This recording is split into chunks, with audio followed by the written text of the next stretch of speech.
अस्सलाम वालेकुम। अस्सलाम वालेकुम एवरीवन। बिस्मिल्लाहिर्रहमानिर्रहीम। मैं professor doctor Usma Ali, director institute of clinical psychology, university of Karachi. आज मंडे 3 बजे आपके साथ अवेलेबल हूँ, मुखातिब हूँ। ओके, अदरीस ने मैं ज्वाइन किया। वेलकम अदरीस। आई अप्रिशिएट कि आप हमारे सारे प्रोग्राम्स जो हैं अटेंड करते हैं और आगे भी इसको पहुंचाते हैं और शेयर करते हैं लोगों के साथ। That's a very good activity and I always appreciate कि जो चीज़ें भी आप तक पहुँचें वो दूसरों तक भी पहुँचाई जाएँ। अली अकबर, वेलकम, आपने भी ज्वाइन किया इस पेज को। 1-2 मिनट हम वेट करते हैं ताकि कुछ लोग और ज्वाइन कर दें, फिर हम आज का जो प्रोग्राम है हम उसको स्टार्ट करते हैं।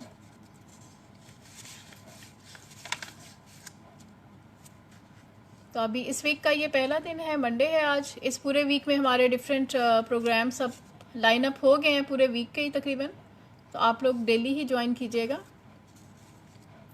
अस्सलाम वालेकुम।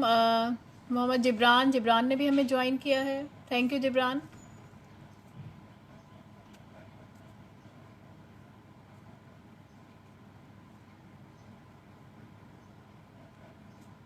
ओके, हम लोग आई थिंक स्टार्ट कर लेते हैं। जैसे जैसे लोग ज्वाइन करते जाएंगे और इंशाल्लाह वो हमारे प्रोग्राम में शामिल होते जाएंगे। तो आज का जो हमारा प्रोग्राम है, इसका जो टॉपिक रखा है वो हमने रखा है रिलेशनशिप इश्यूज से रिलेटेड। यानी रिलेशनशिप इश्यूज क्या होते हैं, क्या उसके रीजंस क्या होते हैं, किन वजह से जो है रिलेशनशिप या ताल्लुकात के अंदर जो है वो प्रॉब्लम जो है वो स्टार्ट होती है, और उसकी वजह से क्या हमारी इंटरवेंशंस क्या हो सकती हैं, कैसे हम इन ताल्लुकात को जो है वो बेहतर बना सकते हैं। तो इस पे कुछ हमें मैसेजेस भी आए थे कि इस तरह के जो रिलेशनशिप से रिलेटेड जो हैं रखे जाएं प्रोग्राम्स। तो इसीलिए हमने इस प्रोग्राम का हमने आज जो है रखने का हमने सोचा।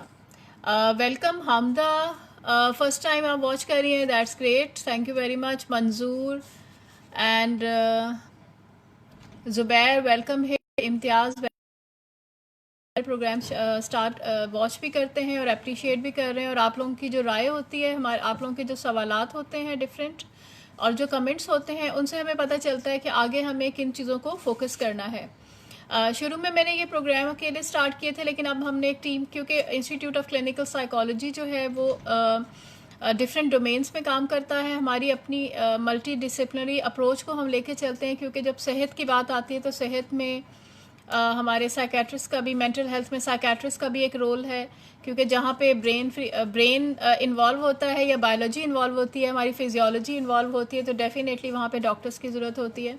तो उनके भी हमने उनको भी अपनी टीम में शामिल कर लिए। तो कल आपने देखा होगा डॉक्टर माजिद अली आब्दी का प्रोग्राम था जो डिप्रेशन और एनजाइटी से रिलेटेड था, और बहुत लोगों ने उसको बहुत लोग ऑनलाइन थे और बहुत लोगों ने उसको अप्रिशिएट किया और पसंद किया। उसके अलावा हम 3 साइकोलॉजिस्ट जो हैं प्रोग्राम कर रहे हैं। हमने अपनी टीम में शामिल किया है डॉक्टर राहिला खातून, जो कि स्पीच थेरेपिस्ट और स्पेशल एजुकेटर है, क्योंकि बच्चों के सिलसिले में भी कुछ हम देख रहे हैं। हमारा अपना एक रिहेबिलिटेशन हम चला रहे हैं जो अब ज़ाहिर है बंद है, नहीं चल रहा। तो डॉक्टर राहिला से उन्होंने कहा कि मैं भी आ जाती हूँ और मैं भी प्रोग्राम्स करती हूँ, ताकि जो बच्चों से रिलेटेड जितने भी स्पेशल हमारे बच्चे हैं स्पेशल एबिलिटीज़ के साथ, उनको भी टिप्स जो हैं वो मिल सकें। वेलकम बीनिश, आपने ज्वाइन किया। अली रज़ा, आपने ज्वाइन किया है। Thank you very much. Waqas, welcome here. आपका अपना प्रोग्राम है, अब आप साथ साथ मॉडरेट करते जाइएगा। अस्सलाम वालेकुम फ्रॉम निदा रशीद, मैं आपको प्रोग्राम शौक से देखती हूँ, वेरी इन्फॉर्मेटिव, मुझे बहुत लर्निंग होती है। That's, thank you very much. तो आज भी आपको may I ask question? Yes, you can write the question here. Okay, तो हम प्रोग्राम को बाकायदा शुरू कर देते हैं ताकि हम ज़्यादा से ज़्यादा इससे फ़ायदा उठा सकें। जैसे जैसे आप लोग क्वेश्चन लिख लेंगे तो मैं थोड़ी सी अपनी बात मुकम्मल करने के बाद जो सवालात हैं मैं उनको भी साथ में ले लूँगी, और उनके आंसर्स जो हैं फिर मैं पढ़ के मैं दे दूँगी। आज मैंने चश्मा इसलिए लगा दिया ताकि मुझे इजीली दूर रखे मोबाइल से भी नज़र आ जाए और मैं साथ साथ आप लोगों के सवालात के जवाबात भी देना शुरू कर दूँ। अच्छा, रिलेशनशिप की जब हम बात करते हैं, ताल्लुकात की हम बात कर रहे हैं ना। ताल्लुकात जो है हमारे एक तो हमारे वो ताल्लुकात होते हैं जो हमारे घर पे हमारी फैमिली के साथ होते हैं, और एक हमारे ताल्लुकात वो हैं जो हमारे जब हम घर से बाहर निकलते हैं, जहाँ पे हम काम करते हैं, तो हमारे कुलीग्स के साथ हमारे ताल्लुकात होते हैं। हम स्कूल अगर जाते हैं तो टीचर्स के साथ हमारे ताल्लुकात होते हैं। हम सफ़र में होते हैं तो जो दूसरे हमारे साथ मुसाफिर हैं उनके साथ हमारे ताल्लुकात हैं। फिर हम जहाँ पे जिस सोसाइटी के अंदर, जिस कम्युनिटी के अंदर हम रह रहे होते हैं, तो हमारे ताल्लुकात जो हैं हमारे पड़ोसियों के साथ वो हैं। और ओवरऑल जो हमारी एक कम्युनिटी है, आपस में हमारे किस तरह के ताल्लुकात हैं, अब वो किस तरह से पॉजिटिव हो सकते हैं या फिर किस तरह से वो नेगेटिव हो सकते हैं, उस पर डिपेंड करता है कि हम किस तरह से अपनी बातचीत को आगे बढ़ाते हैं या अपने घर से हमने क्या सीखा है। तो सबसे पहले हम बात करेंगे घर से, क्योंकि ताल्लुकात की जब हम बात कर रहे हैं, हम रिलेशनशिप इश्यूज़ की बात कर रहे हैं, तो सबसे पहले हमारा जो घर है, हमारी फैमिली है, वो बहुत ज़्यादा इंपॉर्टेंट होती है। तो हम जो भी सीखते हैं अपनी फैमिली से सीखते हैं। फैमिली कैसे बनती है, एक फीमेल और मेल जो है वो एक फैमिली को लेकर एज ए न्यूक्लियर यूनिट जो है वो आगे चलते हैं। मेल फीमेल यानी कि हस्बैंड और वाइफ जो है, फिर उनके बच्चे उस फैमिली के अंदर आ जाते हैं। एक हायरार्की होती है फैमिली में, यानी अगर आप देखेंगे तो हम फैमिली में अपने बड़ों को भी देखते हैं, जिसमें हमारे पेरेंट्स शामिल होते हैं या दादा दादी घर के या नाना नानी घर के होते हैं। फिर उसके बाद वालिदैन हैं और उसके बाद बच्चे हैं। तो जो हमें बीइंग अगर आप देख रहे हैं अभी आप अपने आप को, तो आपने जो अपने ताल्लुकात बेहतर बनाने हैं अपने, एक तो जो आप अगर मैरिड हैं तो अपने स्पाउस के साथ किस तरह से बेहतर बनाने हैं, हम उसको फोकस करेंगे। स्पाउस का मतलब है यानी हस्बैंड और वाइफ, अगर उनके बच्चे भी हैं तो बीइंग अ पेरेंट्स किस तरह से उनके रिलेशनशिप्स होंगे। और साथ में अगर उस घर के अंदर और लोग भी रह रहे हैं, यानी कि अगर वालिदैन भी रह रहे हैं, तो उनके साथ किस तरह से रिलेशनशिप जो है वो बेहतर होंगे। स्पेशली अगर हम देखें तो सबसे पहले हमें ये देखना है कि जो अनहेल्दी रिलेशनशिप है उनके साइंस क्या होते हैं या अलामात क्या क्या होती हैं। हमें कैसे पता चलता है कि हमारे जो ताल्लुकात हैं वो हेल्दी नहीं है, अनहेल्दी हैं। अनहेल्दी जो ताल्लुकात होते हैं जब हम खुश नहीं होते अपने रिलेशनशिप से, या वो जो रिलेशनशिप है हस्बैंड वाइफ के दरमियान, अगर फिज़िकल अब्यूज़ होता है यानी मार धाड़ होती है, इमोशनल अब्यूज़ होता है यानी जो आपकी ज़रूरियात हैं, नीड्स हैं, उनको पूरा नहीं किया जाता, या बार बार जो है बेइज्जती की जाती है, तंग किया जाता है, या आपको बहुत ज़्यादा सेक्सुअली अब्यूज़ किया जाता है, ज़बरदस्ती की जाती है उसके साथ, या फिर कंट्रोल है। कंट्रोल का मतलब है कि कोई एक स्पाउस जो है उसने अपना कंट्रोल रखा हुआ है कि हर काम उसकी मर्ज़ी से जो है वो होना पड़ेगा, या वो डोमिनेट कर रहा है। अगर ऐसा रिलेशनशिप में है तो भी प्रॉब्लम जो है वो हो सकता है। थैंक यू मोहम्मद अफजल, आपने ज्वाइन किया हमें। हमदा, आपका सवाल मैं थोड़ी देर में देती हूँ। अर्शिया, आपने ज्वाइन किया, थैंक यू वेरी मच। तो कंट्रोल यानी कुछ फैमिलीज़ के अंदर किसी एक ही का कंट्रोल होता है, उसकी वजह से भी रिलेशनशिप जो है प्रॉब्लम होता है। जहाँ पे फैमिली में एहतराम नहीं होता या इज़्ज़त नहीं होती, आप एक दूसरे जो स्पाउस है उसकी इज़्ज़त नहीं करते, या घर के अंदर जो बड़े हैं उनकी इज़्ज़त नहीं करते, या बड़े जो हैं वो छोटों की इज़्ज़त नहीं करते हैं, रिस्पेक्ट नहीं करते हैं, तो वहाँ पर भी जो है रिलेशनशिप इश्यूज़ जो हैं वो हो जाते हैं, प्रॉब्लम होता है। अनप्रिडिक्टेबिलिटी या गैर मुतवक्किल, ये भी आपस के जो रिलेशनशिप है, ख़ास तौर पे जो हस्बैंड वाइफ के रिलेशनशिप्स होते हैं उनके अंदर प्रॉब्लम क्रिएट करता है। यानी आपको नहीं पता कि किस वक्त किस तरह का रिएक्शन जो है वो दूसरा पर्सन जो है वो दे देगा। तो उसमें अंडरस्टैंडिंग जब तक डेवलप नहीं होती, रिलेशनशिप जो है इश्यूज़ होते हैं, प्रॉब्लम जो है उनमें आता है। या फिर प्रेशर डालना, यानी कोई भी काम करने के लिए दबाव डालना कि तुमने ये काम लाजमी करना है। या अगर तुम ये, बहुत दफ़ा आपने देखा होगा कि बहुत से शौहर ऐसे होते हैं जो अपनी बीवियों को मेके भेज देते हैं कि ठीक है, अगर जब तक तुम ये काम नहीं करोगी तब तक वापस मत आना, यानी प्रेशराइज़ करना। या अगर तुम ये काम नहीं करोगी तो मैं तुम्हारे साथ सही सलूक नहीं करूँगा, इस तरह से प्रेशराइज़ करना, या ज़बरदस्ती अपने कामों को जो है मनवाना, या अगर वाइफ हस्बैंड को कुछ कह रही है तो उसकी बात जो है ना मानना, या वालिदैन का बच्चों के साथ जो है प्रेशराइज़ करना, अपनी बात ज़बरदस्ती मनवाना, उनकी आइडेंटिटी को छोड़ देना। जब बच्चे टीनेज में हो जाते हैं तो ज़ाहिर है वो चाहते हैं कि वो अपनी बहुत से काम काज जो हैं वो अपनी मर्ज़ी से जो है वो करना शुरू हों। तो बहुत सी ऐसी फैमिलीज़ जहाँ पर प्रेशर होता है, डोमिनेशन होती है, या आपकी बात को सुना नहीं जाता या एहतराम नहीं किया जाता है, तो उन फैमिलीज़ के अंदर जो है रिलेशनशिप जो है वो इश्यूज आ जाते हैं, प्रॉब्लम उस तरह से बेहतर नहीं होता। साइन ऑफ हेल्दी रिलेशनशिप्स क्या होते हैं कि अच्छे रिलेशनशिप्स का हमें कैसे पता चलता है? जहाँ पर अच्छी कम्युनिकेशन होती है, आपकी सबसे पहले रिस्पेक्ट होती है, यानी इज़्ज़त जो है, इज़्ज़त के साथ बात की जाती है, इज़्ज़त दी जाती है, सुना जाता है आपकी बात को, और आपकी बात को अहमियत भी दी जाती है। जहाँ पर कोई एक फैमिली मेम्बर या स्पाउस अगर शादी होकर कोई लड़की दूसरे घर में आई है तो वो वहाँ पर अगर सेफ़ फील करती है, अच्छा महसूस करती है, उसको लगता है कि वो कंफर्टेबल है, उसकी जान को या उसकी सेहत को या उसकी जो जहनी सेहत है उसको कोई ऐसा ख़तरा नहीं है, उसको प्यार मोहब्बत जो है वो उस फैमिली के अंदर मिल रहा है, तो वहाँ पे रिलेशनशिप जो है वो अच्छे होते हैं। जो भरोसा है, ट्रस्ट है, इससे रिलेशनशिप बनते हैं। यानी अगर हम फैमिली के अंदर देखें तो हम बच्चों में भी वालिदैन के साथ भरोसा होना, बहन भाइयों में आपस में एक दूसरे के साथ किसी ख़ास यानी किसी एक के साथ ज़्यादा भरोसा करना, और हस्बैंड वाइफ तो है ही भरोसे का नाम। अगर ट्रस्ट नहीं है, आप एक दूसरे पे भरोसा नहीं करते हैं, तो ये रिश्ता जो है आगे चलना जो है मुश्किल हो जाता है। ख़ास तौर पे अगर इस रिश्ते के अंदर शक आ जाता है तो उसकी वजह से जो है रिलेशनशिप इश्यूज जो है वो प्रॉब्लम जो है होना शुरू हो जाते हैं। शक क्यों आता है? शक उस वक्त आता है जब चीज़ें जो हैं मियाँ बीवी आपस में एक दूसरे के साथ छुपाना शुरू कर देते हैं या बताते नहीं हैं। बहुत सी बातों में जब आप एक फैमिली यूनिट होता है, फैमिली यूनिट आपस में बहुत सी चीज़ों को साथ लेके चलता है। हम एक दूसरे के साथ जो है आप लोग शेयर करते हैं। हस्बैंड वाइफ भी अपनी बहुत सी बातों को एक दूसरे के साथ जो है वो शेयर करते हैं। आपस में जो घर की रिस्पॉन्सिबिलिटीज़ हैं उसको भी डिवाइड कर लेते हैं।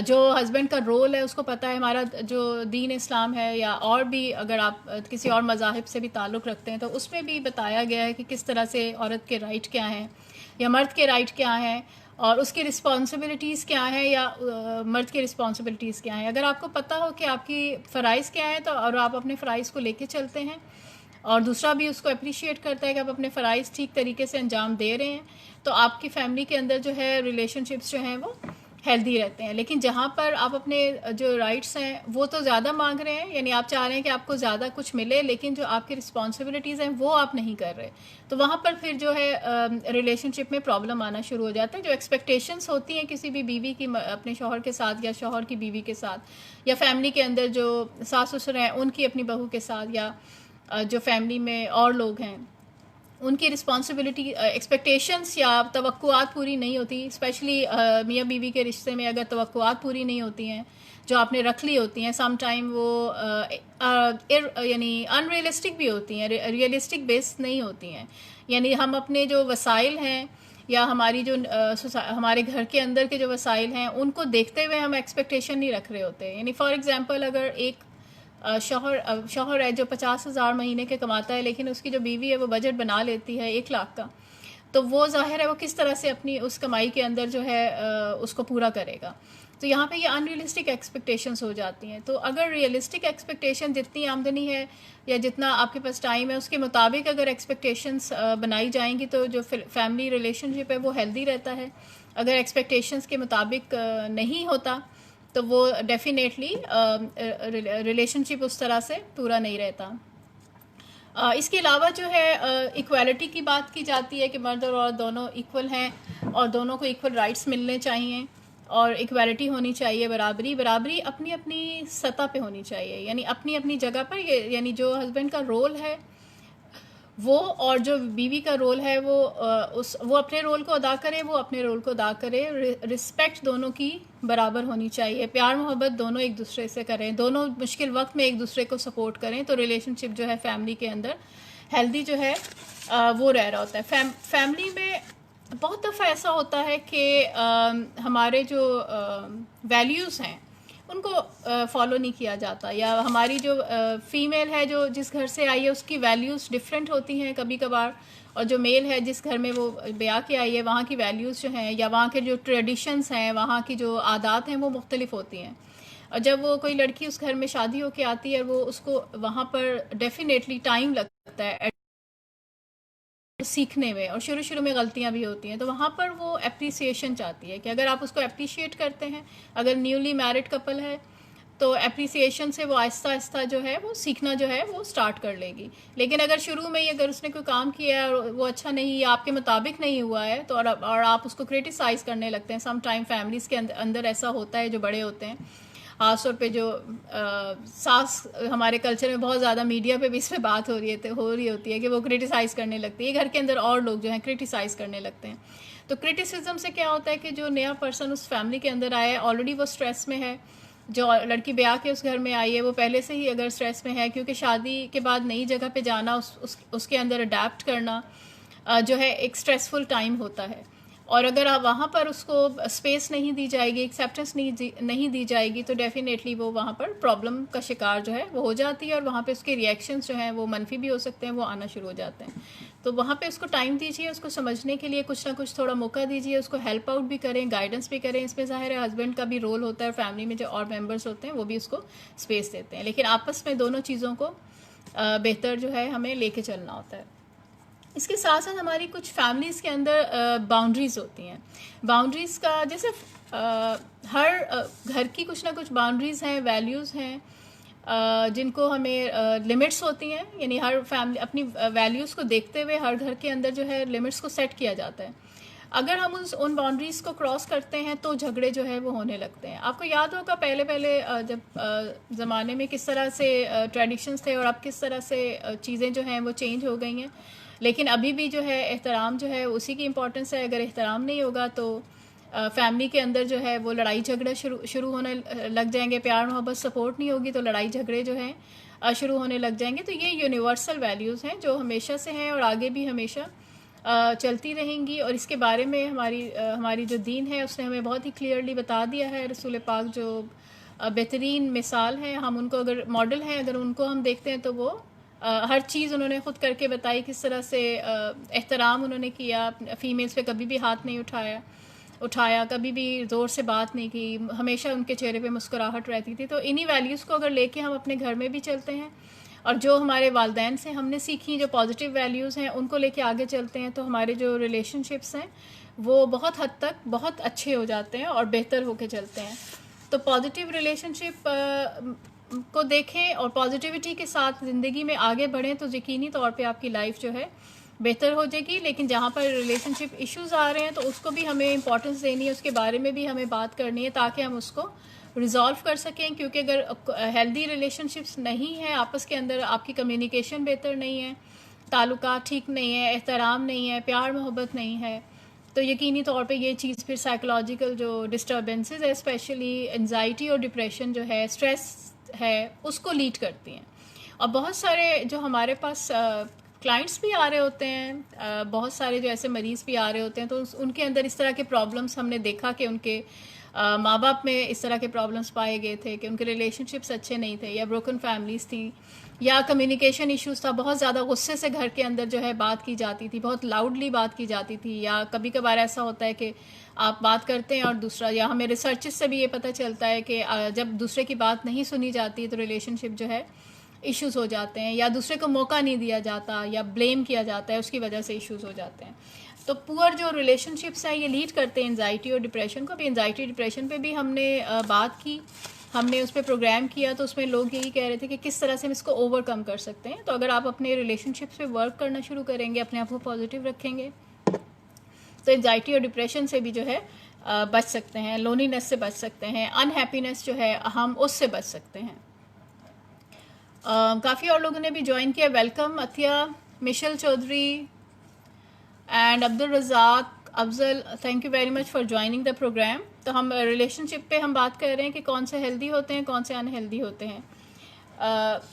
हाउ टू डेवलप, यानी हम डेवलप कैसे करते हैं रिलेशनशिप। यानी घर के अंदर एक बच्चा है, हम जब बात करते हैं नफ्सियात में, जब भी हम बात कर रहे होते हैं तो हम ये देखते हैं कि फैमिली के अंदर जब किसी बच्चे की या जब वो बड़ा हो जाता है और उसकी पर्सनालिटी अच्छी या बुरी, या हेल्दी या अनहेल्दी पर्सनालिटी जब बन जाती है, तो उसके पीछे क्या है, हम उसके चाइल्डहुड में चले जाते हैं, हम चाइल्डहुड हिस्ट्री लेते हैं और वहाँ से हमें पता चलता है। और जो हमारे बहुत सीनियर साइकोलॉजिस्ट हैं, साइंटिस्ट हैं, रिसर्च से भी हमें ये पता चलता है कि जो बच्चा है वो जो भी सीखता है वो अपने घर से सीखता है। यानी वो करता है जो वो देखता है, जो वो नहीं करता जो उसे कहा जाता है और किया कुछ जाता है। यानी डबल बाइंड जो मैसेजेस हैं, डबल बाइंड का मतलब ये होता है कि मदर अगर वो ये कह रही है उसको कि मैं तुमसे बहुत प्यार करती हूँ, लेकिन उसके जो बॉडी लैंग्वेज है, उसका जो बिहेवियर है, उससे वो नहीं लग रहा कि वो उससे प्यार करती है, या एट अ टाइम वो उसको बुराई भी कर रही है और साथ साथ उसको ये भी कह रही है कि मैं तुमसे बहुत प्यार करती हूँ।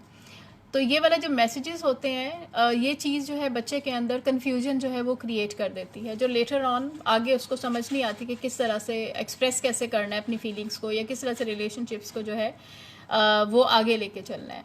तो बहुत सारी फैमिलीज़ में जो पेरेंट्स हैं उन्हीं से लर्निंग होती है बच्चों की। बच्चे जो देख रहे होते हैं पेरेंट्स को जिस तरह से बात करते हुए देखते हैं वो वैसे ही सीखते हैं, और आगे जो है उनकी पर्सनैलिटी भी उसी तरह से डेवलप हो जाती है।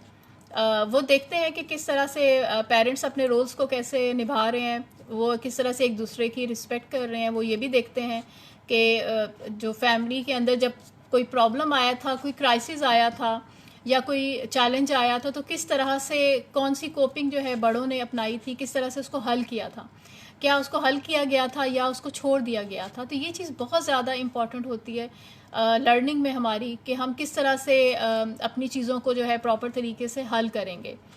तो एक तो जब हमारी पर्सनालिटी बनती है तो हम अपने घर से चीज़ों को लेके सीख रहे होते हैं। इसके अलावा हम जब स्कूल जाते हैं तो हमारे जो साथीज़ा होते हैं, हमारे टीचर्स होते हैं, वो भी हमारे लिए रोल मॉडल होते हैं, वहाँ से भी हम बहुत कुछ सीखते हैं। तो सम टाइम कहा जाता है कि कुछ फैमिलीज़ के अंदर पेरेंट्स की कम्युनिकेशन बेहतर नहीं थी, या उनका स्टाइल ऑफ टॉकिंग जो है वो बेहतर नहीं था। हमेशा वो बहुत गुस्से से लाउडली बात करते थे, डांट के बात करते थे बहुत ज़्यादा, या रिस्पेक्टफुली नहीं करते थे। लेकिन उनका जो बेटा या बेटी है वो बहुत अच्छी है, वो बहुत अच्छे तरीके से बात करती है।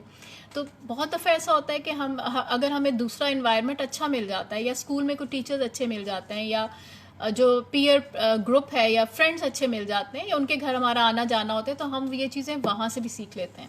या अब जैसे मीडिया बहुत ज़्यादा इन है, या मीडिया पे बहुत ज़्यादा बच्चे जो हैं बैठ रहे होते हैं, तो बहुत सी चीज़ें वो मीडिया से भी सीख रहे होते हैं।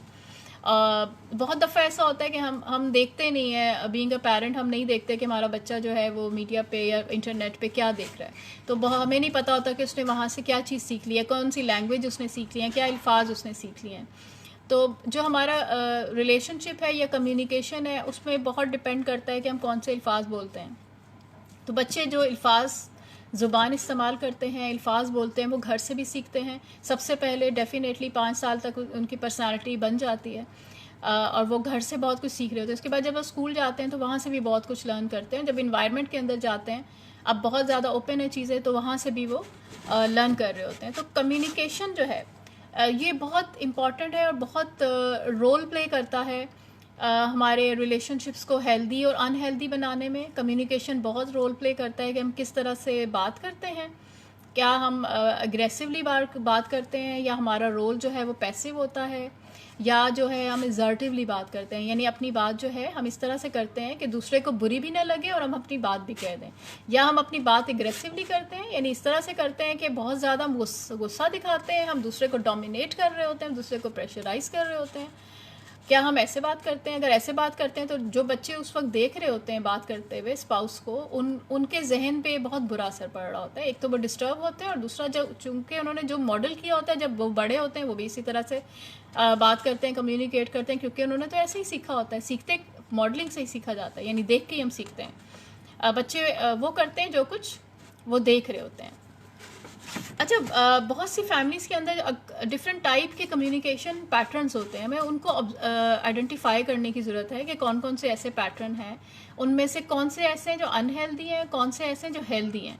तो जो हमें हमारे एक्सपीरियंस से हमें पता चला कि बहुत सी फैमिलीज़ के अंदर एक रोल होता है जो कि प्लेकेटर का रोल होता है, यानी ऐसा पर्सन है जो हर एक पर्सन ऐसा होता है जो हर चीज़ अपने ऊपर ले रहा होता है, यानी उसको लगता है कि हर काम मैंने ही किया है, या मेरी वजह से ही ऐसा हुआ है। वो हर चीज़ की एक्सेप्टेंस खुद ले लेता है, वो उसके लिए फिर सॉरी अपोलोजाइज़ करता रहता है।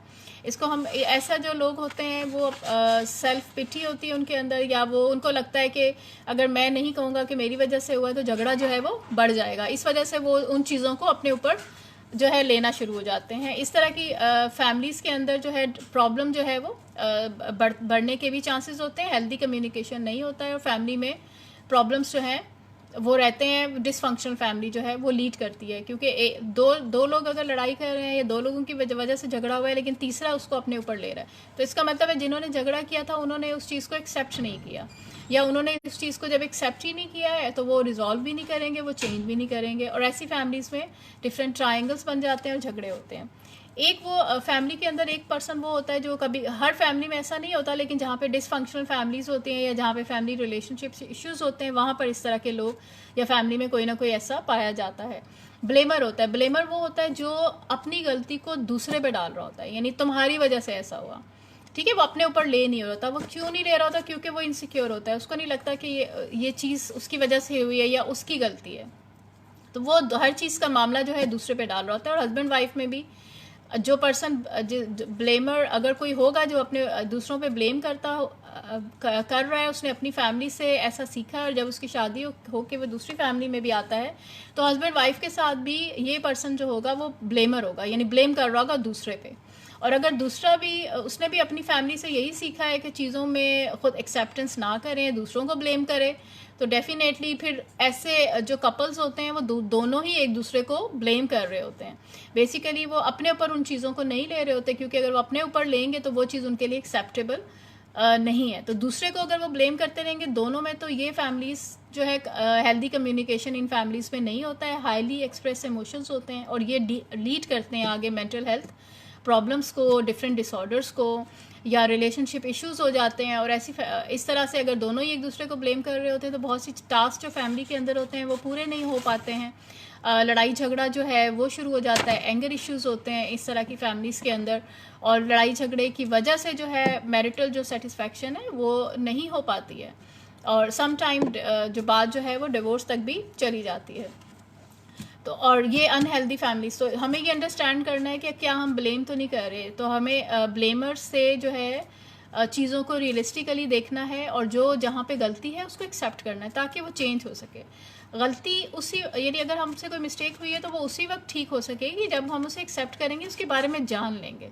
जानने के बाद ही हम उसे ठीक कर सकते हैं। अगर हमें नहीं पता कि फ़ॉल्ट कहाँ पर है तो कैसे ठीक करेंगे? इसकी मिसाल ले लें, अगर आप गाड़ी चला रहे हैं और गाड़ी चलते चलते बंद हो जाती है और आप उसको ठीक करने की कोशिश करते हैं तो आप उसको नहीं कर पाते, या आपको नहीं पता चलता कि कहाँ पे क्या चीज़ ख़राब हुई है, तो आप कहाँ लेके जाएंगे या किससे ठीक कराएंगे? या अगर मैकेनिक के पास गाड़ी चलती है और वो स्किलफुल नहीं है, उसको नहीं पता कि कौन सी चीज़ ख़राब है और वो कैसे ठीक करेगा। तो इस तरह से अगर हमें पता होगा कि क्या चीज़ ख़राबी है या क्या चीज़ हमारी कम्युनिकेशन में प्रॉब्लम क्रिएट करी, तो ही हम उसे ठीक कर पाएंगे। अच्छा, इसी तरह से फैमिलीज़ के अंदर एक रोल प्ले कर रहा होता है सुपर रीज़नेबल, यानी कुछ लोग ऐसे होते हैं जो हर चीज़ को होते हैं कि ये इस वजह से ऐसा हुआ है।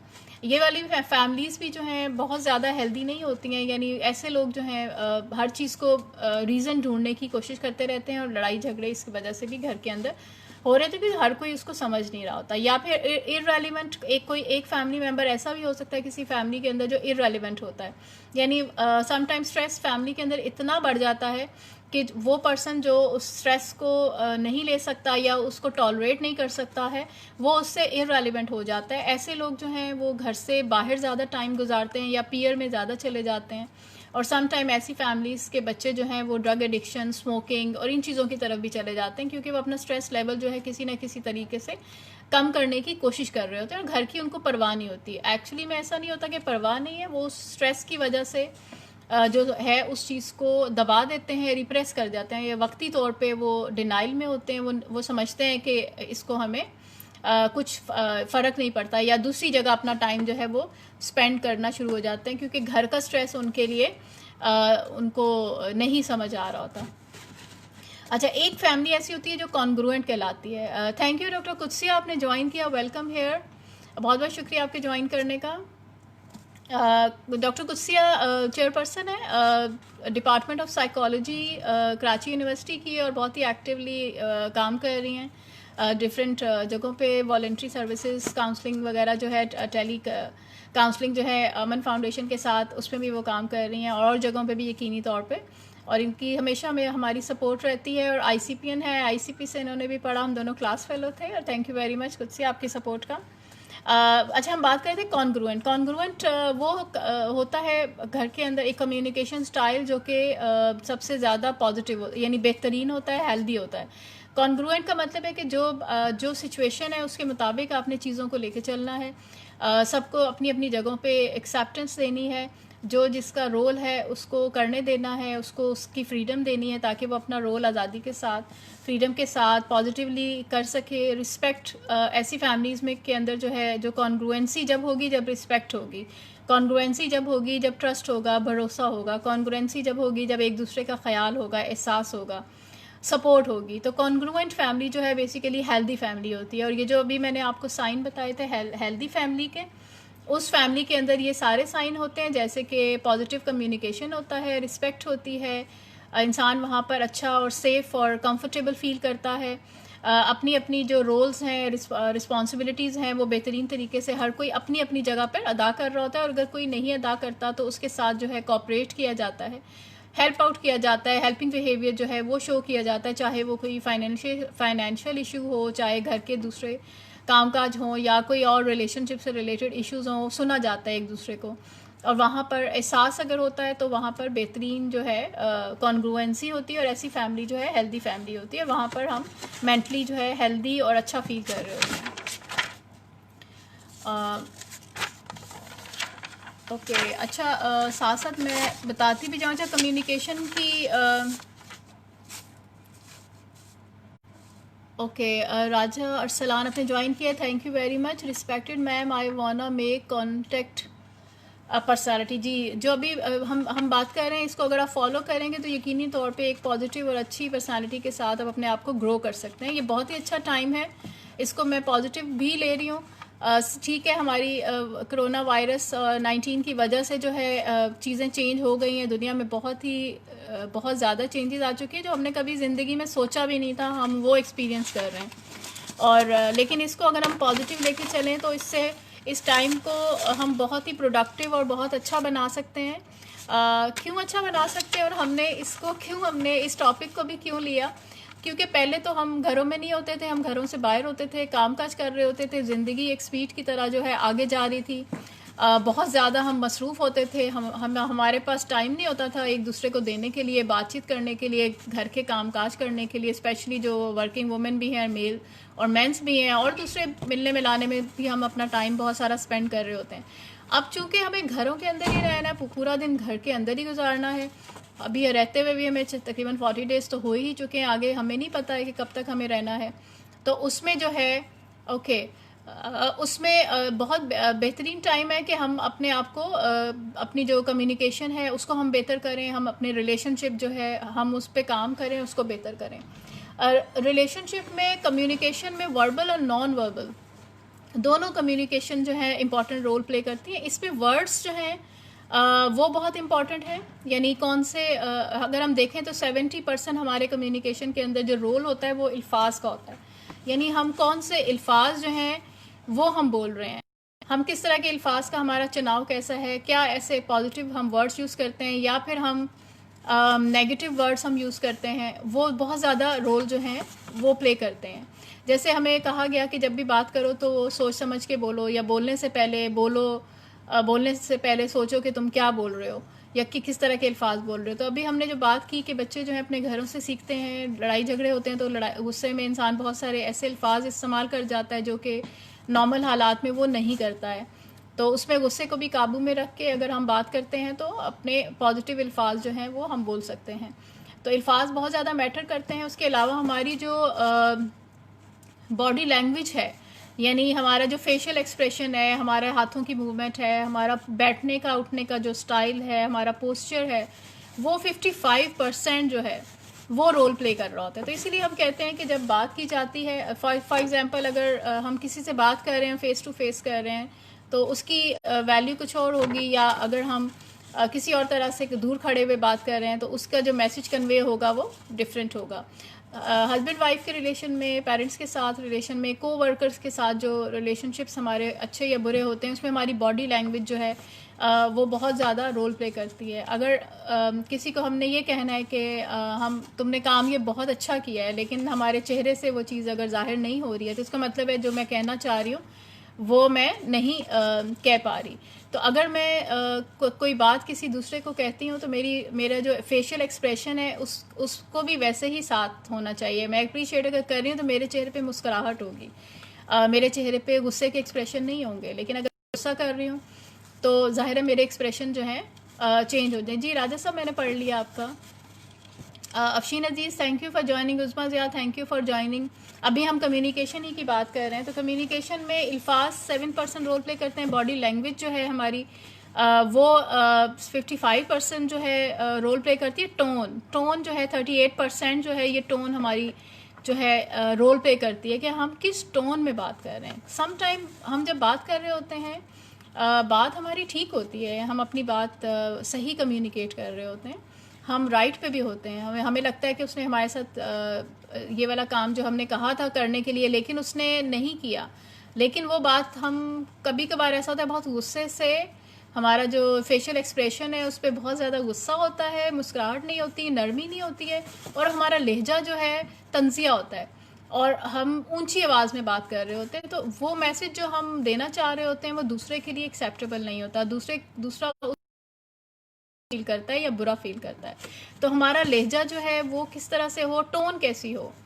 जब हम चाहते हैं कि हम अपनी बात जो है दूसरे से मनवाएं तो हमारी जो टोन होती है वो भी अगर सॉफ्ट हो, फर्म हो, तो दूसरा जो है हमारे साथ रेपो में आ जाता है और वो बेहतर तरीके से हमारी बात जो है वो सुन लेता है। रेपो की बहुत सारी टेक्निक्स होती हैं, ये बहुत हेल्प आउट करती हैं बात दूसरे की मनवाने में और हमारे रिलेशनशिप्स को बेहतर करने में, जिसमें हमारी आई कांटेक्ट शामिल है। अगर हम आई कांटेक्ट हम करके बात करते हैं तो दूसरा जो है हमारे साथ कनेक्शन में होता है और वो बेहतर तरीके से हम उसको अपने रेपो में ले लेते हैं। आई कांटेक्ट के साथ साथ हमारा डिस्टेंस कितना है, कितना मेंटेन हमने किया। आजकल तो वैसे भी हम फेसबुक पे हम बात कर रहे होते हैं, टेलीफोन पे बात कर रहे हैं, क्योंकि फ़िज़िकल उस तरह से हम एक दूसरे से बात नहीं कर रहे।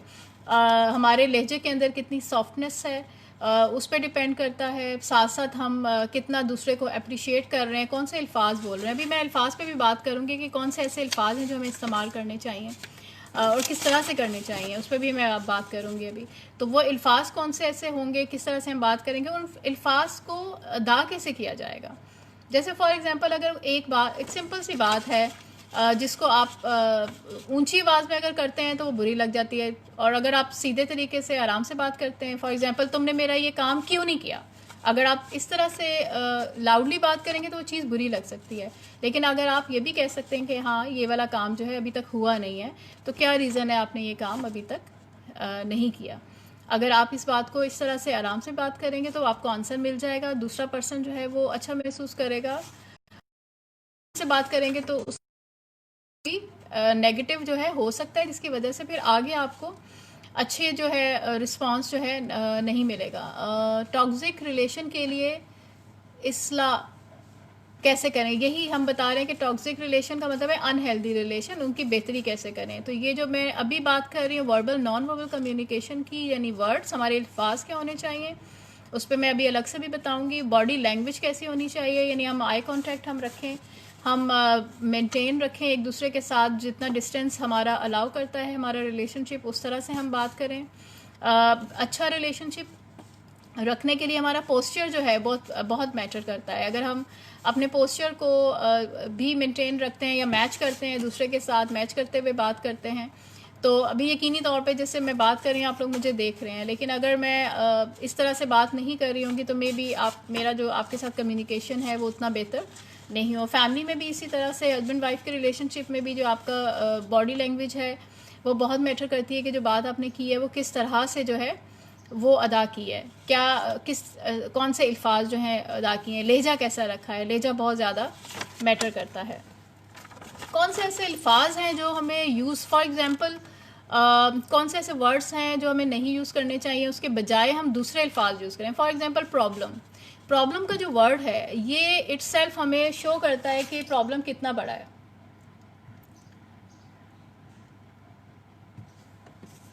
ओके, यानी प्रॉब्लम का मतलब है कि मसला बहुत बड़ा है, या हम उस सिचुएशन के अंदर जो है हम स्टक हो गए हैं और वहाँ से पता नहीं हम कब निकल सकेंगे। लेकिन अगर हम सिचुएशन का वर्ड यूज़ करते हैं तो सिचुएशन का मतलब ये है कि ये एक टेम्प्रेरी सिचुएशन है और ये गुजर जाएगी।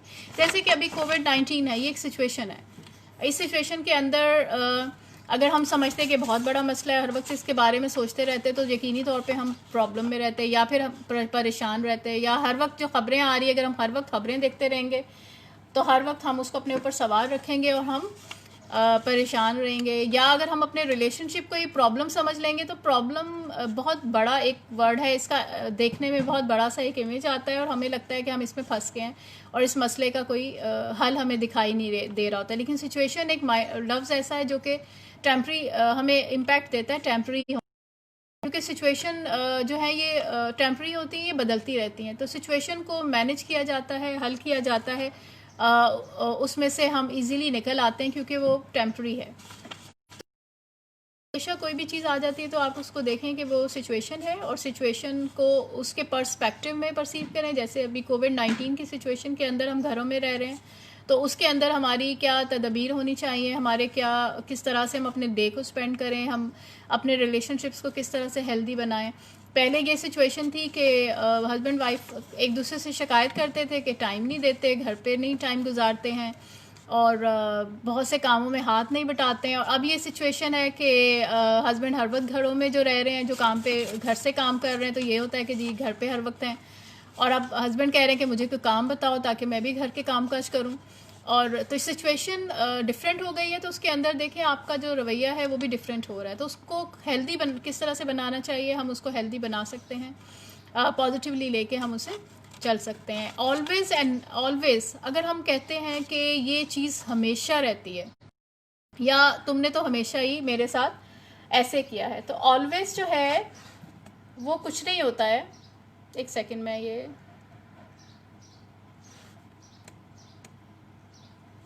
ऑलवेज जो है ये नेगेटिव वर्ड है, और हमेशा हर चीज़ नहीं होती है। यानी अगर हम ये कहें कि तुम मेरे साथ हमेशा ऐसा करते हैं, तो हमेशा का क्या मतलब है? कितनी दफ़ा ऐसा हुआ कि तुमने मेरे साथ ऐसा किया? तो हम कितनी दफ़ा का मतलब है, यानी अगर उसने गुस्से से बात की होगी तो कभी ऐसा भी तो हुआ होगा ना कि उसने प्यार से बात की होगी। या अगर आपके लिए वो कभी कुछ काम नहीं करता है तो कभी ऐसा भी तो हुआ होगा कि उसने कुछ काम किए होंगे। तो इसका मतलब है कि ऑलवेज जो है इट्स नॉट अ रियलिटी। ये जो हम कहते हैं कि हमेशा ही ऐसा होता है, तो इसका मतलब है कि इट्स नॉट अ रियलिटी। ये एक नेगेटिव वर्ड है जो हमने अपने एनवायरनमेंट से हमने सीख लिया, ये लैंग्वेज कम्युनिकेशन हमने सीख लिया है, जिसे हमें चेंज करने की ज़रूरत है। तो बहुत हम इसको चेंज कर सकते हैं ऑफन एंड सेल्डम से, यानी कभी कभार। कभी कभार शाज़ो नाज ही ऐसा होता है कि मेरे साथ मेरा हस्बैंड या वाइफ या मेरे घर वाले मुझसे गुस्से से बात करते हैं, या मेरा जो बॉस है मुझे कभी कभार ऐसा होता है कि डांट देता है, या कभी कभार ऐसा होता है कि मेरी अपने फ्रेंड्स के साथ ऊंच नीच हो जाती है।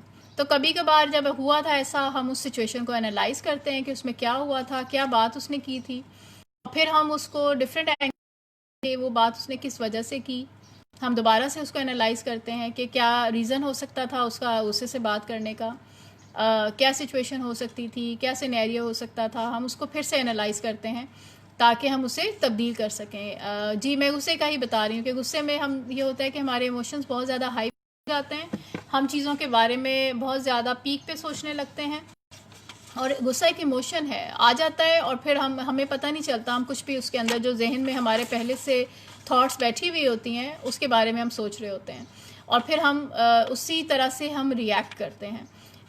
तो गुस्से को कंट्रोल करने के लिए भी हमें अपने थॉट्स को, हमें अल्फाज को चेंज करने की ज़रूरत है। जैसे कि अभी मैंने कहा कि ऑलवेज कभी कभार गुस्सा आ जाता है। शुड हैव भी एक नेगेटिव जो है वर्ड है, स्टेटमेंट है। इसमें हम दूसरे पर्सन को जो है गिल्ट में मुब्तला कर देते हैं कि तुम अगर तुम्हें ये करना चाहिए था, ठीक है, हम यानी बाउंड कर देते हैं, अगर उसने ऐसा नहीं किया तो फिर कुछ भी नहीं है। तो शुड की स्टेटमेंट को भी हमें चेंज करना है। ये नेगेटिव एक स्टेटमेंट है, इरेशनल बिलीव है, जिसकी वजह से हमें गुस्सा भी आ जाता है कि उसको ऐसा करना चाहिए था, मुझे इस वजह से भी गुस्सा आ जाता है कि तुमने ऐसा क्यों नहीं किया, तुम्हें ऐसा करना चाहिए था। यानी आप पहले से सोच लेते हैं कि दूसरे पर्सन को इस तरह से करना चाहिए जैसे कि आपने सोचा हुआ है, वहाँ पे आप दूसरे को स्पेस नहीं दे रहे होते। तो गुस्से को कंट्रोल करने के लिए भी, और बेहतर कम्युनिकेशन के लिए भी, और रिलेशनशिप को बेहतर बनाने के लिए भी हम कुड हैव का वर्ड जो है यूज़ करते हैं कि क्या ऐसा हो सकता है कि तुम ये काम कर दो, तुम्हें करना चाहिए था, के बजाय हम ये कहेंगे कि क्या तुम ऐसा काम कर लोगी, क्या ऐसा हो सकता है, या क्या ऐसी पॉसिबिलिटी है कि तुम ये काम कर सकती हो। तो वहाँ पर ये होता है कि हम दूसरे पर्सन को हम चॉइस दे रहे हैं ताकि वो हमें हाँ या ना में जवाब दे दे। अगर उसकी मर्ज़ी होगी तो वो ये काम कर देगा, या अगर मर्ज़ी नहीं होगी या वो उसके लिए पॉसिबल नहीं होगा तो वो मना करने का राइट रखता है। जब दूसरा पर्सन जो है उसके पास चॉइसेस हैं, वो मना करने का राइट रखता है, तो उसको हमारा काम करना भी बुरा नहीं लगेगा। और उसके साथ अगर हम प्लीज़ का वर्ड भी लगा देंगे तो दूसरा पर्सन उसको अच्छा महसूस करेगा, वो पॉजिटिव फील करेगा, उसको लगेगा कि हम उसको स्पेस भी दे रहे हैं, चॉइस भी दे रहे हैं, हम उसको नो कहने का राइट भी दे रहे हैं कि प्लीज़ अगर तुम ये काम कर दो। अगर हम इस तरह से बात करते हैं तो दूसरा जो पर्सन है जो हमारे साथ किसी रिलेशनशिप में है वो हमारे लिए अच्छा महसूस करेगा, उसको लगेगा कि हमने रिस्पेक्टफुली बात की है। और यहाँ पर जो है हम अपने एंगर को भी कंट्रोल कर सकते हैं। सम टाइम ये भी होता है कि हमें लगता है कि जो दूसरा पर्सन है वो बहुत ज़्यादा बुरा है, या उसके अंदर बहुत बुराई है, या हर वक्त वो बुरा करता है। तो बुरा का जो वर्ड है ये जजमेंटल है, हम उसको जज कर रहे हैं, ठीक है। हम उसके बारे में हमने पहले से ही एक अपने जहन के अंदर जो है हमने बना लिया, एक इमेज बना लिया कि वो तो है ही ऐसा। और जब हम ये सोच लेते हैं कि वो तो है ही ऐसा, तो उसकी जो भी बात होती है या जो भी काम होता है या जो भी वो काम करना, टास्क असाइन हम जो भी करते हैं उसको, या जो वो काम कर रहा होता है, हम वो जो बुरा इमेज बनाया हुआ है हमने उसके बारे में, हम उसको वैसे ही परसीव करते हैं। तो ये जो बुरा जजमेंटल होने का मतलब ये होता है कि हम पहले से ही उसके बारे में सोच लेते हैं कि वो तो ये काम कर ही नहीं सकता, या वो बुरा पर्सन है, वो उसका एक्ट बुरा ही है और वो हमेशा ऐसा ही करता है। तो बुरे की बजाय जो है हम उसको चेंज कर सकते हैं, अनवाइज कर सकते हैं, या जो उसने उस सिचुएशन के अंदर बिहेवियर शो किया था, हम उस बिहेवियर को कह सकते हैं कि वो उसका बिहेवियर जो है वो अप्रोप्रिएट नहीं था, या इनअप्रोप्रिएट था, या सिचुएशन के मुताबिक नहीं था। अगर वो सिचुएशन के मुताबिक नहीं था तो वो दूसरा कोई बिहेवियर जो है वो शो कर सकता है। तो बैड के बजाय हम अनवाइज या सिचुएशन के मुताबिक बिहेवियर जो है उसकी बात करेंगे। सम टाइम हम वर्ड्स चूज़ करते हैं फॉल्ट के, तुम्हारे अंदर तो ये फॉल्ट है। ये भी जो वर्ड होता है ये जजमेंटल होता है, हम दूसरे को जो जज कर रहे हैं उसके बारे में हम पहले से ही राय कायम कर लेते हैं और अपना एक बना लेते हैं इमेज कि वो तो ऐसा ही है, या उसके अंदर ये फॉल्ट है, या ये उसके अंदर मिस्टेक है। फॉल्ट के बजाय हम डिफरेंसेस की बात करते हैं, डिफरेंसेस ऑफ ओपिनियन की बात करते हैं। यानी हर इंसान जो है वो जब दुनिया में आया था तो अल्लाह ताला ने उसको अक्ल दी, समझ दी, उसको बहुत सारी सलाहियतों के साथ दुनिया में भेजा, बहुत सारी पोटेंशियल्स के साथ दुनिया में भेजा। फिर वो दुनिया में जब आया उसने सीखा है, लर्न किया है, वो ज़िंदगी में आगे बढ़ा है, उसने तालीम हासिल की, उसने अपनी एक शख्सियत बना ली, तो उसके डिफरेंस ऑफ ओपिनियन हो सकता है। तो हस्बैंड वाइफ के अंदर भी ज़रूरी नहीं है कि अगर कोई काम वो एक पर्सन अच्छे तरीके से नहीं कर सकता, या उसने वही काम किसी और तरीके से किया है। घर की कोई छोटी सी मिसाल ले लें, बहुत सी फीमेल्स होती हैं वो चाहती हैं घर को डिफरेंट तरह से रखें, सेट करें, या वो खाना और तरह से डिफरेंट तरीके से बना रही होती हैं, घर का बजट वो डिफरेंट तरीके से बनाती हैं, और मेल जो है वो चीज़ों को पहले और तरीके से लेके चलता था। तो वहाँ पर अगर वो अपनी कोई राय दे रही है तो वो उसका फॉल्ट नहीं है, वो बल्कि डिफरेंस ऑफ ओपिनियन है। उसको भी आप उतनी ही रिस्पेक्ट दें जितनी आप अपने किसी भी ओपिनियन को रिस्पेक्ट देते हैं। आप सुने उसकी बात, और सुन के फिर उसके प्रोज एंड कॉन्स से देखें कि इसका क्या फ़ायदा हो सकता है, क्या नुकसान हो सकता है, और फिर जहाँ पे फ़ायदे ज़्यादा नज़र आ रहे हों और नुकसानात कम नज़र आ रहे हों उसको अडॉप्ट करें। थैंक यू बरीरा खान, आयशा फैसल, गुल, अफीफ़ा, मुनज़्ज़ा भट्ट, आप लोगों ने हमें ज्वाइन किया है, thank you very much. Saif Ali आपने ज्वाइन किया, thank you. Imran thank you very much join करने का। अब्दुल जैन, ये जो मैंने अभी टेक्निक्स बता रही हूँ अब्दुल जैन, ये एग्रेशन को कंट्रोल करने के लिए ही है कि हम किस तरह के अल्फाज बोलें, लेकिन इसके अलावा एग्रेशन पे हमारा प्रोग्राम होगा एंगर पे, फुल प्रोग्राम वो उसका टॉपिक ही एंगर से रिलेटेड है, तो आप वो भी अटेंड करें। वो लास्ट वेडनेसडे होना था लेकिन वो कनेक्शन प्रॉब्लम की वजह से नहीं हो पाया, तो वो डॉक्टर हिना इमरान करेंगी वेडनेसडे को। थैंक यू शाहिद, आपने हमें ज्वाइन किया। इस perception place role to be judgemental, बिल्कुल जी, परसेप्शन जो है बिल्कुल रोल प्ले करती है। हमारा जो हम जब जजमेंटल होते हैं तो उसके पीछे हमारी परसेप्शन ही होती है, हम चीज़ों को किस तरह से परसीव कैसे करते हैं, ऑल इज़ परसेप्शन। यानी फॉर एग्जांपल एक पर्सन है, आपने एक वो मिसाल तो सुनी होगी कि एक पर्सन है, यानी हाथी की मिसाल के, एक हाथी जो है एक ग्रुप को दिखाया गया, तो वो ग्रुप जो है डिफरेंट डायमेंशन के अंदर डिफरेंट जगहों पे बैठा हुआ था। तो किसी ने कहा कि ये हाथी का जो है हाथ ऐसा है, किसी ने कहा हाथी की दुम ऐसी है, किसी ने कहा कि उसका सर ऐसा है, किसी ने कहा कि उसका धड़ ऐसा है। तो हर एक ने उसकी जो जो जो हिस्सा उसको नज़र आया उसने उसी को परसीव किया और उसी के बारे में जो है वो लिखा और बात की है। तो हम जो देख रहे होते हैं हम उसी के बारे में हम बात कर रहे होते हैं। तो परसेप्शन का मतलब है मेरी जो ब्रॉटअप जिस तरह से हुआ है, मेरी जो नॉलेज है और जो मेरी वैल्यूज़ हैं और जो इन्फॉर्मेशन मैंने ली है और जो प्रायर इन्फॉर्मेशन मेरे पास थी, चाहे वो पॉजिटिव थी नेगेटिव थी, तो मेरा परसेप्शन उसके मुताबिक होगा। इंसान जो देखता है वो अपने कॉन्टेक्स्ट के अंदर देख रहा होता है, जो उसकी जिस तरह से उसका ब्रॉटअप हुआ है, जो उसकी नॉलेज है, जो उसकी पसंद नापसंद है, उसके मुताबिक जो है वो दिखता है। जैसे अगर आप डिफरेंट कलर्स को देखते हैं तो कुछ लोगों को नीला रंग पसंद होता है, कुछ को ब्लू पसंद होता है, किसी को लाल पसंद होता है, किसी को ब्लू पसंद होता है, और किसी को कोई और रंग पसंद होता है। तो इसी तरह से हमारी जो परसेप्शन है उसमें हमारे इंटरेस्ट भी शामिल होते हैं, हमारी वैल्यूज़ भी शामिल होती हैं, हमारे एट्रीब्यूट्स भी होते हैं, हमारा रहन सहन भी शामिल होता है, हमारा ब्रॉटअप भी शामिल होता है, और हमारे जो ज़िंदगी के अंदर हालात गुजरे थे उनको कैसे हमने डील किया था, हमारी वो जो कोपिंग स्ट्रैटेजीज़ हैं हमारी परसेप्शन के अंदर वो भी शामिल होती हैं, और हमारे एक्सपीरियंसेस होते हैं पॉजिटिव या नेगेटिव वो भी शामिल होते हैं। यानी अगर ज़िंदगी में हमारे हैप्पी इवेंट्स गुजरे होते हैं तो हम चीज़ों को पॉजिटिवली लेके चलते हैं अपने, अगर हम उन हैप्पी इवेंट्स को सामने रखते हैं, उनको सामने रखते हुए हमारी स्टेट पॉजिटिव रहती है और हम चीज़ों को पॉजिटिव लेके आगे बढ़ते हैं। लेकिन हमारे जो नेगेटिव इवेंट्स होते हैं अगर हम उन्हीं के बारे में सोचते रहते हैं तो हम जो नए आने वाले इवेंट्स होते हैं, सिचुएशंस होती हैं, उनके बारे में भी हम नेगेटिव सोचने लगते हैं कि मेरे साथ तो कल भी ऐसा हुआ था तो आगे भी ऐसा होगा, या तो वो तो मेरे बारे में ऐसा ही सोचता है, मेरे बारे में ऐसा क्यों सोचता है क्योंकि पिछली दफ़ा भी जब मेरे साथ उसने ऐसा ही बिहेवियर किया था। तो हम परसीव कर लेते हैं, हम जजमेंटल हो जाते हैं। हो सकता है पिछली दफ़ा जो उसने बिहेवियर किया था उसका कोई ना कोई रीज़न होगा, हमने उस रीज़न को क्या जानने की कोशिश की, हमें उसको जानना चाहिए। अगर हम उस रीज़न को जानने की कोशिश करेंगे, हम बातचीत करेंगे, तो ही हम उस चीज़ को अंडरस्टैंड कर सकते हैं। तो ऑल इज़ परसेप्शन, हर इंसान जो है वो अपने जो उसका बैकग्राउंड है, यानी फिगर, और इसमें गेस्टॉल्ट की अगर आप नेट पे देखते हैं तो जो गेस्टॉल्ट की थ्योरीज़ हैं, गेस्टॉल्ट का पर्सपेक्टिव है, उसको अंडरस्टैंड अगर हम करते हैं तो फिगर एंड ग्राउंड की वो बात करते हैं। फिगर का मतलब है जो फिगर को हम जैसे परसीव करते हैं उसके ग्राउंड में करते हैं। कोई पिक्चर जो है हम जब उसको देख रहे होते हैं तो हम उस पिक्चर के पीछे का जो बैकग्राउंड है उसके मुताबिक उस पूरी सिनेरियो को अंडरस्टैंड कर सकते हैं। अगर हमारे सामने कोई एक कैरेक्टर आ जाता है तो जब तक हमें पूरी स्टोरी नहीं पता होती, पूरा स्क्रिप्ट नहीं पता होता हम उस कैरेक्टर के बारे में सही अंदाज़ा जो है हम नहीं लगा सकते, या किसी ने कोई काम क्यों किया है जब तक हम उसके बैकग्राउंड को हमें नहीं पता हम उसके बारे में सही गुमान जो है हम नहीं रखते हैं। तो हमें डिफरेंट पर्सपेक्टिव से चीज़ों को देखना होता है। हमें ये देखना है कि चीज़ें कितनी लॉजिकल हैं, कितनी पॉजिटिव हैं, रियलिटी कितनी है, रियलिटी को हम टेस्ट करते हैं, फिर हम अपनी परसेप्शन को भी जो है हम बेहतर कर सकते हैं।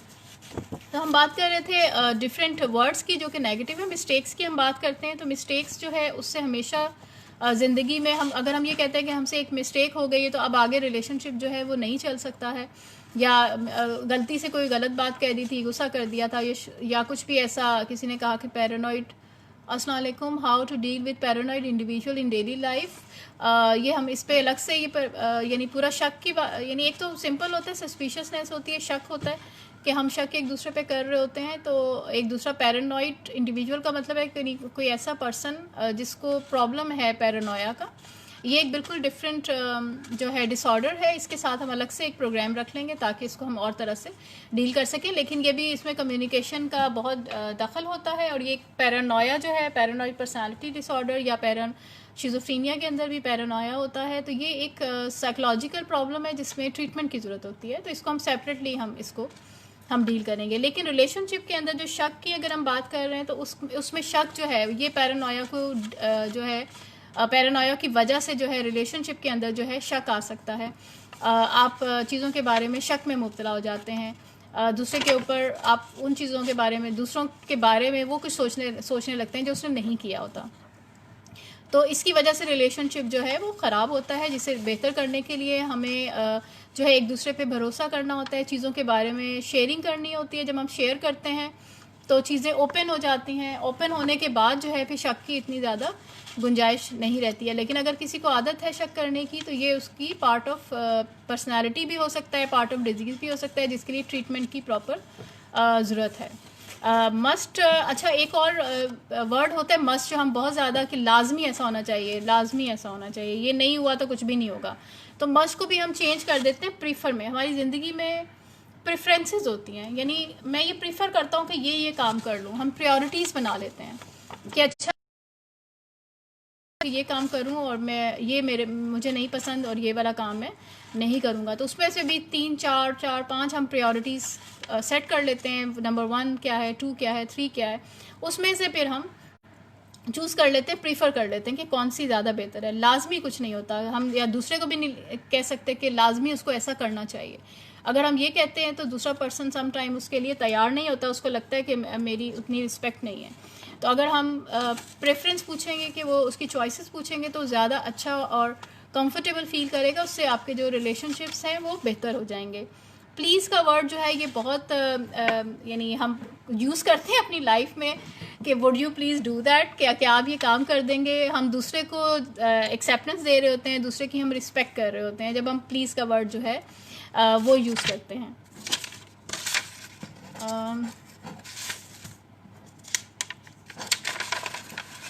अच्छा, इसमें थोड़ा सा मैंने और भी कुछ निकाल लिया था कि डीलिंग विद आर्ग्यूमेंट्स, कि जब आर्ग्यूमेंट्स अस्सलाम वालेकुम doctor Imran, thank you for joining. Doctor Imran chairman है ट्रांसफॉर्मेशन इंटरनेशनल सोसाइटी के, जो काफ़ी सालों से जो है पाकिस्तान के अंदर, पाकिस्तान से बाहर भी काम कर रही है। और इनके प्रोग्राम्स भी डॉक्टर इमरान के अभी तकरीबन जब क्वारंटाइन स्टार्ट हुआ था चल रहे थे, मैं भी उसमें शामिल थी और हम करते रहे। वहीं से मुझे भी हुआ कि हम अपने पेज पे भी हम जो है प्रोग्राम स्टार्ट करें ताकि यहाँ की जो हमारे क्लिनिकल साइकोलॉजी के जो मसाइल हैं, ऑडियंस है, वो भी उसमें जो है अटेंड कर सके और उनको भी कोई ना कोई फ़ायदा हो। और हम जितना भी घरों में रहते हुए हम अपने टाइम को प्रॉपरली हम यूटिलाइज़ कर सकते हैं, हमें करना चाहिए। और हमें कहीं कुछ जो कुछ भी हमें आता है हमें दूसरे को ट्रांसफ़र जो है वो करते रहना चाहिए। Thank you doctor Imran for joining and for your comments and appreciation. इनकी डॉक्टर इमरान की जो ऑर्गेनाइजेशन है ट्रांसफॉर्मेशन इंटरनेशनल सोसाइटी, वहाँ से भी जो है अगर आप वेबसाइट पे जाते हैं वहाँ पर भी सर्विसेज जो हैं वो दी जा रही हैं। ऑनलाइन जो काउंसलिंग है वो भी की जा रही है, ऑनलाइन सेशंस जो हैं वो भी दिए जा रहे हैं, तो वो भी आप लोग वहाँ से अटेंड कर सकते हैं। डॉक्टर इमरान खुद भी सर्विसेज दे रहे हैं और वहाँ की जो टीम है ट्रांसफॉर्मेशन इंटरनेशनल सोसाइटी की, वो भी अपनी सर्विसेज जो है वो प्रोवाइड कर रही है। तो वहाँ भी जिन लोगों को काउंसलिंग की ज़रूरत है, हिप्नोथेरेपी की ज़रूरत है, वो वहाँ पर पेज पे जाकर सर्विसेज अपनी जो है ले लेंगे। वहाँ से मैं नंबर्स भी उनके पहले भी शेयर कर चुकी हूँ, आगे भी जो है मैं शेयर जो है मैं कर दूँगी। ओके, अच्छा, अब हम बात करते हैं डीलिंग विद आर्ग्यूमेंट के आर्ग्यूमेंट को जब हम डील करते हैं तो हम किस तरह से हम कर सकते हैं। यानी हमें लग रहा है कि ठीक है आर्ग्यूमेंट सही है, हमें इस पे बात करनी चाहिए। जब हम डिफरेंस ऑफ ओपिनियन की बात करते हैं तो सम टाइम आर्ग्यूमेंट जो है वो आ जाता है। सबसे पहले तो क्या हमें करना चाहिए, हमें स्टे काम रहना चाहिए, यानी अपने आप को जो है हमें काम रखना है। यानी जो हमारी फिजियोलॉजिकल स्टेट है या जो हमें एंजाइटी आ रही है, हमें गुस्सा आ रहा है, हमें उस पर काबू पाना है। काम रखने के लिए जो हमारी ब्रीदिंग एक्सरसाइजेज जो हैं वो हमें बहुत ज़्यादा हेल्प आउट करती हैं। इसके लिए अगर आप डॉक्टर सोबिया का जो प्रोग्राम है, एंजाइटी का जो प्रोग्राम उन्होंने किया था, मैनेजमेंट ऑफ एंजाइटी, वो देखते हैं तो उसमें उन्होंने ब्रीदिंग की डिफरेंट एक्सरसाइजेज जो हैं वो बताई हैं। वहाँ से वो एक्सरसाइजेज आप वहाँ से लर्न कर सकते हैं, सीख सकते हैं। काम रहे, डोंट एक्यूज़ का मतलब होता है कि दूसरे के ऊपर फ़ौरन से अपने ब्लेम नहीं करना कि उसकी वजह से ऐसा हुआ है। जैसे अभी हमने बात की थी कि जो ब्लेमर्स होते हैं कुछ फैमिलीज़ के अंदर, उनकी वजह से जो है रिलेशनशिप जो है इश्यूज़ आ जाते हैं। यानी आप जो है अपनी जो बात है या अपना जो भी काम आपने किया था या ख़राब हो गया था, उसका ब्लेम जो है आप दूसरे पे डाल रहे हैं, यानी दूसरे को कह रहे हैं कि उसकी वजह से ऐसा हुआ है। तो उसकी वजह से ऐसा हुआ है, तो जब आप ये करेंगे तो वो प्रॉब्लम कभी भी सॉल्व नहीं होगा। तो हमें क्या करना होता है, हमें रिस्पॉन्सिबिलिटी लेनी है कि ये काम जो है अगर हो भी गया ख़राब, तो अब मैं क्या करूँ, अब मैं किस तरह से इस काम को ठीक कर सकता हूँ। क्योंकि आपको प्रॉब्लम हो रहा है, आप स्ट्रेस में हैं, आप परेशान हैं, आपकी तबीयत ख़राब हो रही है या आप अपसेट हो रहे हैं, तो डेफ़िनेटली आपने रिस्पॉन्सिबिलिटी लेनी है। जब आप रिस्पॉन्सिबिलिटी अपने लिए अपने ऊपर लेंगे तो ही आप उसे ठीक भी कर सकेंगे। जब आप दूसरे पे डालते रहेंगे तो ज़ाहिर है आप ये समझेंगे कि दूसरा जो है वो काम कर रहा है, यानी अपना रिमोट कंट्रोल आपने दूसरे के हाथ में दे दिया है। तो आप वहाँ पर उस चीज़ को, ज़ाहिर है फिर वही उसको रिमोट को घुमाएगा, वही उसको लेके चलेगा और फिर वो रिलेशनशिप जो है वो अनहेल्दी ही रहेगा।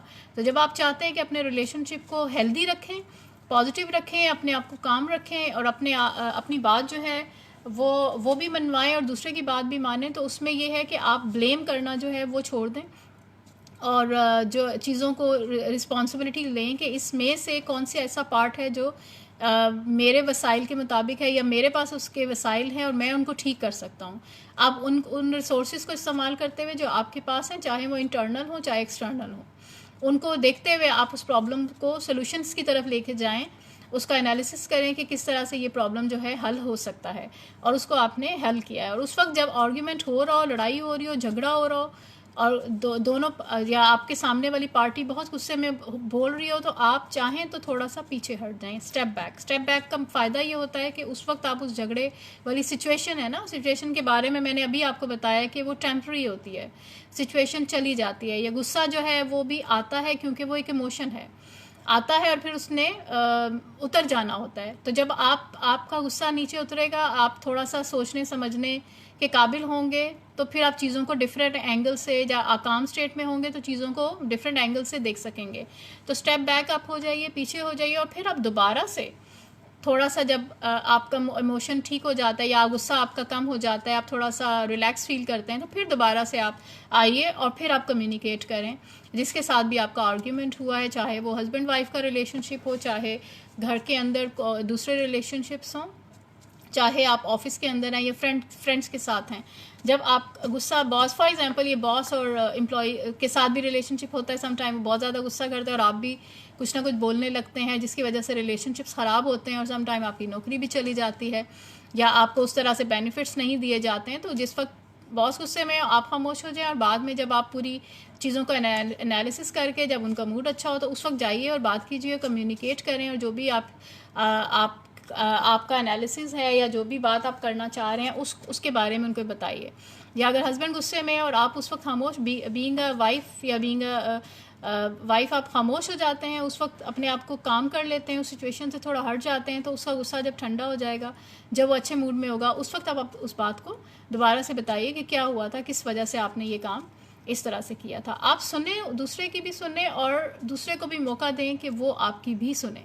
तो जब हम इंटरप्ट करने लगते हैं, बीच में बार बार हम बोलने लगते हैं, तो हमारा जो कम्युनिकेशन है वो ख़राब होना शुरू हो जाता है, हमारे रिलेशनशिप्स जो हैं वो ख़राब होना शुरू हो जाते हैं। तो जो लिसनिंग है ये बहुत ज़्यादा हमें हेल्प आउट करती है अपने रिलेशनशिप्स को मेंटेन करने में। तो बी अ गुड लिसनर, अच्छे लिसनर बने ताकि आप जो है अपने रिलेशनशिप्स को सही तरह से आगे लेके चलें। अच्छा, कुछ और टिप्स है जो अभी हम बात कर रहे हैं, क्वारंटाइन में हम हैं काफ़ी दिनों से, और के क्वारंटाइन में जो है झगड़े वगड़े शायद होना शुरू हो गए। कुछ लोगों ने मुझे कहा कि उस पर भी आप बात करें। तो झगड़े की नौयत मियाँ बीवी में थोड़े बहुत झगड़े तो होते ही हैं, बहन भाइयों में भी हो जाते हैं, हस्बैंड वाइफ में भी हो जाते हैं, फ्रेंड्स में भी कभी कभार हो जाते हैं। तो झगड़े हो जाना या कुछ ऐसे आर्गुमेंट हो जाना जो है इट्स अ नॉर्मल, लेकिन अगर वो बहुत ज़्यादा हद तक बढ़ जाते हैं और रिलेशनशिप ख़राब होने लगते हैं तो फिर प्रॉब्लम जो है आ जाता है। बेहतर ये होता है कि इसमें आप चीज़ों को वाइजली लेकर चलें। घर के अंदर एक रूटीन बनाइए। हस्बैंड अगर घर से काम कर रहे हैं या वाइफ घर से काम कर रही है तो उसका एक टाइम शेड्यूल रखें कि टाइम शेड्यूल के मुताबिक उनको फोकस करें। एक दूसरे के साथ जो है बैठिए, फैमिली के साथ भी टाइम दें, हस्बैंड वाइफ आपस के साथ भी जो है एक दूसरे के साथ जो है टाइम जो है वो स्पेंड करें।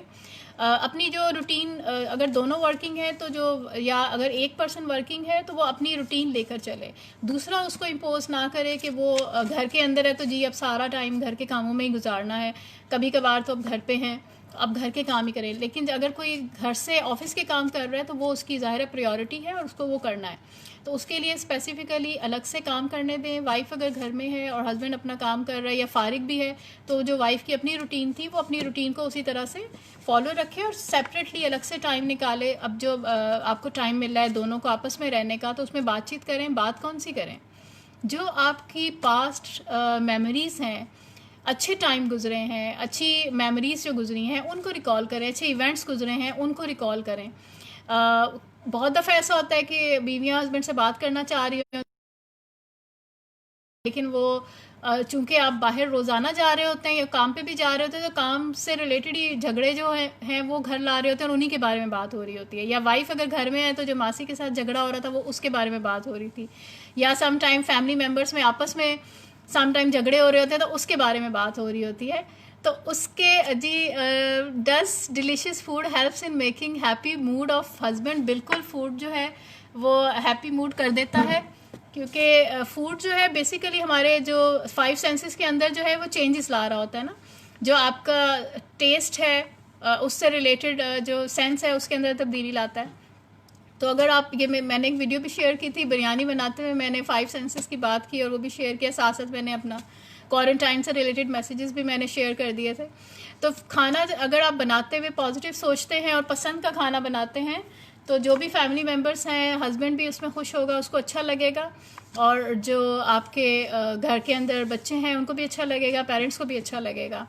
तो डेफिनेटली डिलीशियस फूड जो है वो हेल्प आउट करता है अच्छे रिलेशनशिप्स बनाने में। और ये क्यों कर रहा होता है, क्योंकि जब आप अच्छी अपनी पसंद का कोई भी काम करते हैं तो आपके ब्रेन के अंदर एक रिवॉर्ड सर्किट होता है, न्यूरो ट्रांसमीटर है जो एंडोर्फिन, वो रिलीज़ करता है प्लेजर को, और आपका जो रिवॉर्ड सर्किट है वो चार्ज हो जाता है।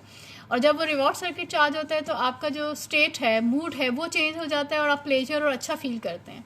और जब अच्छा फील करेगा कोई भी पर्सन तो उसके जो बातचीत करने का स्टाइल है, दूसरे को अप्रिशिएट करने का स्टाइल है, वो भी पॉजिटिव होगा, या दूसरे से बातचीत करने का स्टाइल भी पॉजिटिव होगा, और वहाँ से रिलेशनशिप्स भी जो हैं वो हेल्दी होना शुरू हो जाएंगे। अभी तो वैसे भी रमज़ान है, रमज़ान में काफ़ी हम वैसे ही, हमारा ट्रेडिशन है कि हम अच्छे अच्छे मज़े मज़े के खाने जो हैं हम बना रहे होते हैं। लेकिन जैसे मैंने उस दिन बात, बिरयानी तो मैं बना रही थी, लेकिन मैंने बात ये की थी कि जो रमज़ान में इस दफ़ा चूँकि कोविड-19 भी फैला हुआ है, और कोविड-19 में हमें अपने इम्यून सिस्टम को बेहतर रखने की ज़रूरत है। तो अपने इम्यून को बेहतर रखने के लिए आप ऐसा अपना शेड्यूल बनाइए कि आप हेल्दी डाइट भी लें, हेल्दी डाइट के साथ साथ आप एक्सरसाइज भी करें और पॉजिटिव भी रहें। जितना आप खुश रहेंगे, पॉजिटिव रहेंगे, एक दूसरे के साथ पॉजिटिव कमेंट्स पास करेंगे, अप्रिशिएट करेंगे, पॉजिटिव मेमोरीज़ को आप रिकॉल करते हैं, जैसे वीडियोस देख सकते हैं, एल्बम्स निकाल के देख सकते हैं, किस्से सुना सकते हैं दूसरे फैमिली मेम्बर्स को जो आपके अच्छे टाइम गुजरे थे। अगर किसी की शादी को 25 साल हो चुके हैं तो उसके पास तो बहुत सारे वाक़यात होंगे, बहुत सारे किस्से होंगे, और उससे पहले के बचपन के भी वाक़यात हो सकते हैं, वो आप शेयर कर सकते हैं।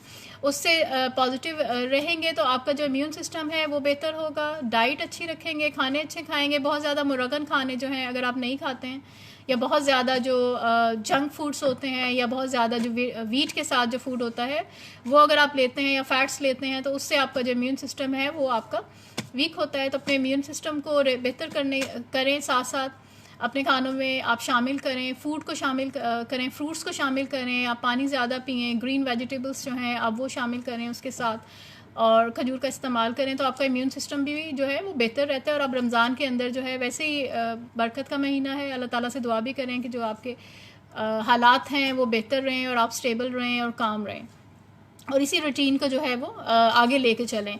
अपनी अपनी जो एक्टिविटीज़ हैं उनको वैसे ही परफॉर्म करते रहें जैसे कि आप पहले कर रहे थे। अच्छा, कुछ अब चूँकि दोनों कपल्स घरों में हैं तो ये भी हो सकता है कि हम अपनी कुछ रिस्पॉन्सिबिलिटीज़ को हम डिवाइड कर लें। डिवाइड करने से क्या होगा कि जो काम काज जो है पहले मैं नहीं करती थी, अगर मैं अब वो करना शुरू कर दूंगी तो मुझे होगा, या चेंज का एहसास होगा, तब्दीली लगेगी तो मेरा मूड भी अच्छा रहेगा, मुझे काम करने में इंटरेस्ट भी होगा और मुझे मज़ा आएगा, और मैं ज़िंदगी में ज़्यादा अच्छे तरीके से अपना ये जो टाइम पीरियड है मैं गुजार सकती हूँ, और ज़्यादा अच्छा जो है मुझे लगेगा। इसके अलावा listen and be listen to, यानी सुने एक दूसरे को, यानी बीच में वो जो बात काटना टोकना होता है वो आपकी जो रिलेशनशिप्स है उसको ख़राब कर देता है, क्योंकि आप दूसरे की जब पूरी बात नहीं सुनते हैं तो आपका जो परसेप्शन है वो भी चेंज हो जाता है। यानी आपका जो पहले से ऑलरेडी एक परसेप्शन बना हुआ था, आप उसी सिनेरियो में उसको देख रहे होते हैं, लेकिन जब आप पूरी बात सुनते हैं तो आप चीज़ों को बेहतर तरीके से अंडरस्टैंड करते हैं, और फिर आप बेहतर तरीके से डिसीजंस लेते हैं और आगे बढ़ते हैं।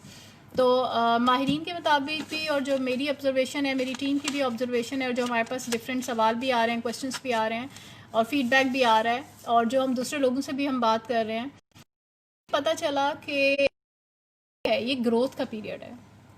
तो यूँ समझें कि अभी आपको एक टाइम मिला है, अब अपनी जो रिलेशनशिप है उसको दोबारा से अच्छा कर सकते हैं, पॉजिटिव कर सकते हैं, उसको ग्रो कर सकते हैं मेच्योरिटी लेवल पे। इस प्रॉब्लम को सॉल्व यानी करने के साथ जो प्रॉब्लम अभी आ गया है, इसमें कुछ लोगों को यकीनी तौर पे इकोनॉमिकल प्रॉब्लम्स भी हो रहे होंगे।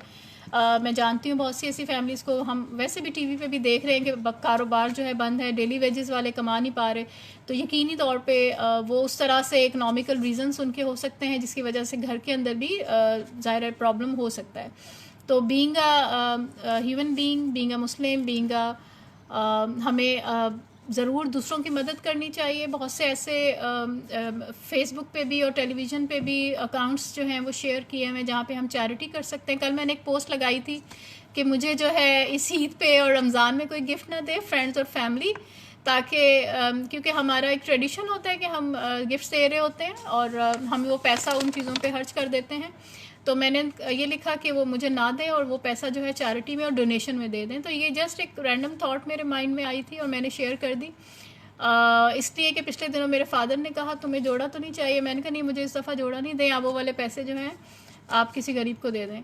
तो डेफिनेटली जब हम ये एक थॉट थी जो कि मैंने शेयर की ताकि और लोग भी सोचें इस बारे में, और इस वक्त टाइम है कि हम सदका जो है वो करें और अल्लाह ताला ने हमें मौका दिया है पॉजिटिव करने का। सदक़े से जो है अच्छा फ़ील करते हैं और बहुत सी हमारी अपनी मुश्किलात जो हैं वो भी जो हैं छट जाती हैं और हमारे अंदर एक पॉजिटिव और अच्छी फीलिंग आती है। दूसरे के दर्द को जब महसूस करते हैं तो भी हम अच्छा महसूस कर रहे होते हैं। फिर हमें अपने घर के अंदर भी अगर कोई परेशान होता है तो हमें उसके दर्द का भी जो है अंदाज़ा होता है और हमें पता चलता है उसके बारे में भी।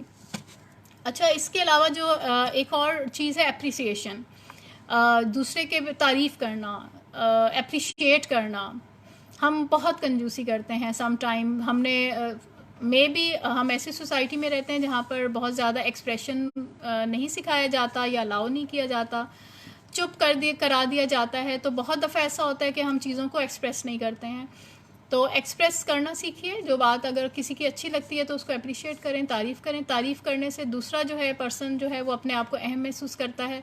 उसको महसूस होता है कि आप जो है उसके लिए पॉजिटिव जो है फीलिंग रखते हैं, आप उसके लिए कंसर्न रखते हैं, आपको उसका ख्याल है, आप उसको सपोर्ट करते हैं। तो अप्रिसिएशन जो है रिलेशनशिप्स को और ज़्यादा बेहतर और मजबूत करती है। अप्रिशिएट में कभी भी कंजूसी मत करें, वो करें। छोटे छोटे कामों में हेल्प करने से भी रिलेशनशिप्स जो हैं वो बेहतर होना जो है स्टार्ट हो जाते हैं, तो वो भी करते रहिए।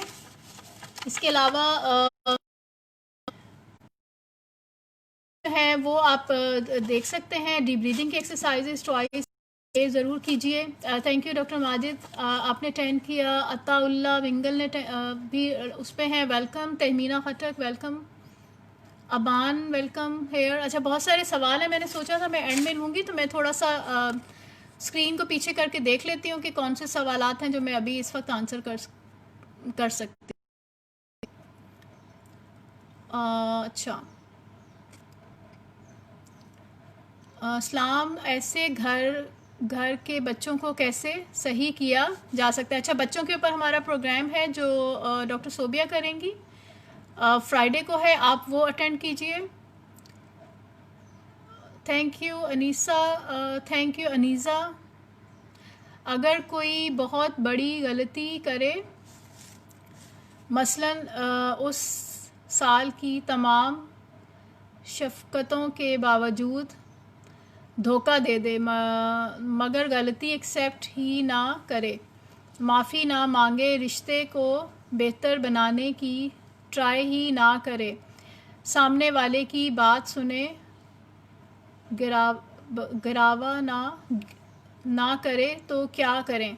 अच्छा, गलती कोई करता है तो अभी जैसे हमने बात की कि ज़िंदगी में हर इंसान से गलती होती है। कोई भी इंसान दुनिया में जो है वो परफेक्ट नहीं है, सवाए हम ये कहते हैं कि अल्लाह ताला की ज़ात के और रसूल पाक की ज़ात के कि वो एक मुकम्मल इंसान।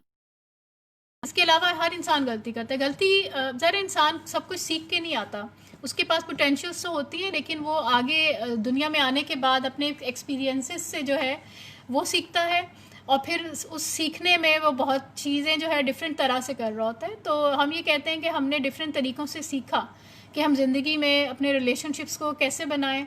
हमने ये सीखा कि माफ़ कर देना ही बेहतर होता है। हमने ये सीखा है कि माफ़ कर देने वाला जो है उसको अल्लाह ताला पसंद करता है। और माफ़ कर देने से होता क्या है कि हम स्ट्रेस में हैं, हम खुद स्ट्रेस में हैं क्योंकि हम नेगेटिव सोच रहे हैं, हम दूसरे के बारे में सोच रहे हैं कि उसने ये गलत किया, उसको नहीं करना चाहिए था, और हम सोचते रहते हैं, उसके बारे में गुस्सा करते रहते हैं। तो बेसिकली हम अपने ऊपर जुल्म कर रहे होते हैं या अपने साथ हम ज़्यादती कर रहे होते हैं। तो माफ़ी जो है ये बेसिकली आपके अपने लिए है। अगर आप उसे माफ़ कर देंगे तो बेसिकली क्या करेंगे, आप खुद उस नेगेटिव जो जज्बा है, ग्रज जो नेगेटिव फीलिंग है, आप उससे छुटकारा पा लेंगे। लेकिन माफ़ कर देने के बाद जो है अगर अब वो शख्स आप रिलेशनशिप में है, घर का कोई फ़र्द है, तो आप उससे बात ज़रूर कीजिए और उससे पूछिए कि उसने ये जो काम किया था किस वजह से किया था, ताकि आप उसके रीज़न्स को जो है वो जान सकें और आइंदा इस तरह का कोई नौबत ना आए कि फिर से आपका कोई लड़ाई झगड़ा हो। अगर भी अपनी जगह पे, जैसे अभी हमने कहा कि डिफरेंस ऑफ ओपिनियन हो सकता है या डिफरेंट लर्निंग होती है, अब अपने अपने घरों से डिफरेंट चीज़ें आप सीख रहे होते हैं और चीज़ों को डिफरेंट तरह से अपनी पर्सनालिटी के मुताबिक परसीव करते हैं। तो मे भी अगर वो समझ रही है कि वो अपनी तौर पे सही है, तो हो सकता है वो उसके लिए ठीक हो या उसका सच हो। आपका सच कुछ और है, उसका सच कुछ और है। तो आप ये समझने की कोशिश करें कि उसने वो काम किस वजह से किया था। अगर आपको लगता है कि वो डिफरेंट तरह से हो सकता है, तो आप उसको बताइए कि वो क्या डिफरेंट तरीके हो सकते हैं कि वो काम जो है डिफरेंट तरह से हो सकता है। लेकिन रिश्तों को चलाने के लिए हमें माफ़ जो है दरगुजर करना पड़ता है, माफ़ करना पड़ता है। माफ़ किए बगैर रिश्ते कभी भी आगे नहीं बढ़ते हैं। अगर हम पिछली चीज़ों के बारे में सोचते रहेंगे तो पॉजिटिव चेंज कभी भी नहीं आएगा और आगे की ज़िंदगी हमारी बेहतर नहीं होगी। Respected madam, I want make contact personality, तो ये पुराना वाला है। कम्युनिकेशन स्किल पे भी मैंने बता दिया कि क्या क्या स्किल कम्युनिकेशन पैटर्न्स होते हैं जिनको लेके आप अपनी कम्युनिकेशन को बेहतर कर सकते हैं।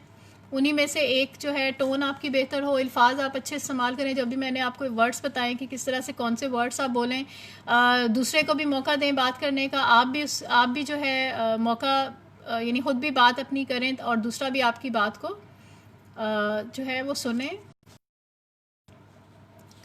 और कौन सा है, थैंक यू डॉक्टर मकसूद, आपने ज्वाइन किया और आपकी अप्रिसिएशन और सपोर्ट का बहुत बहुत शुक्रिया।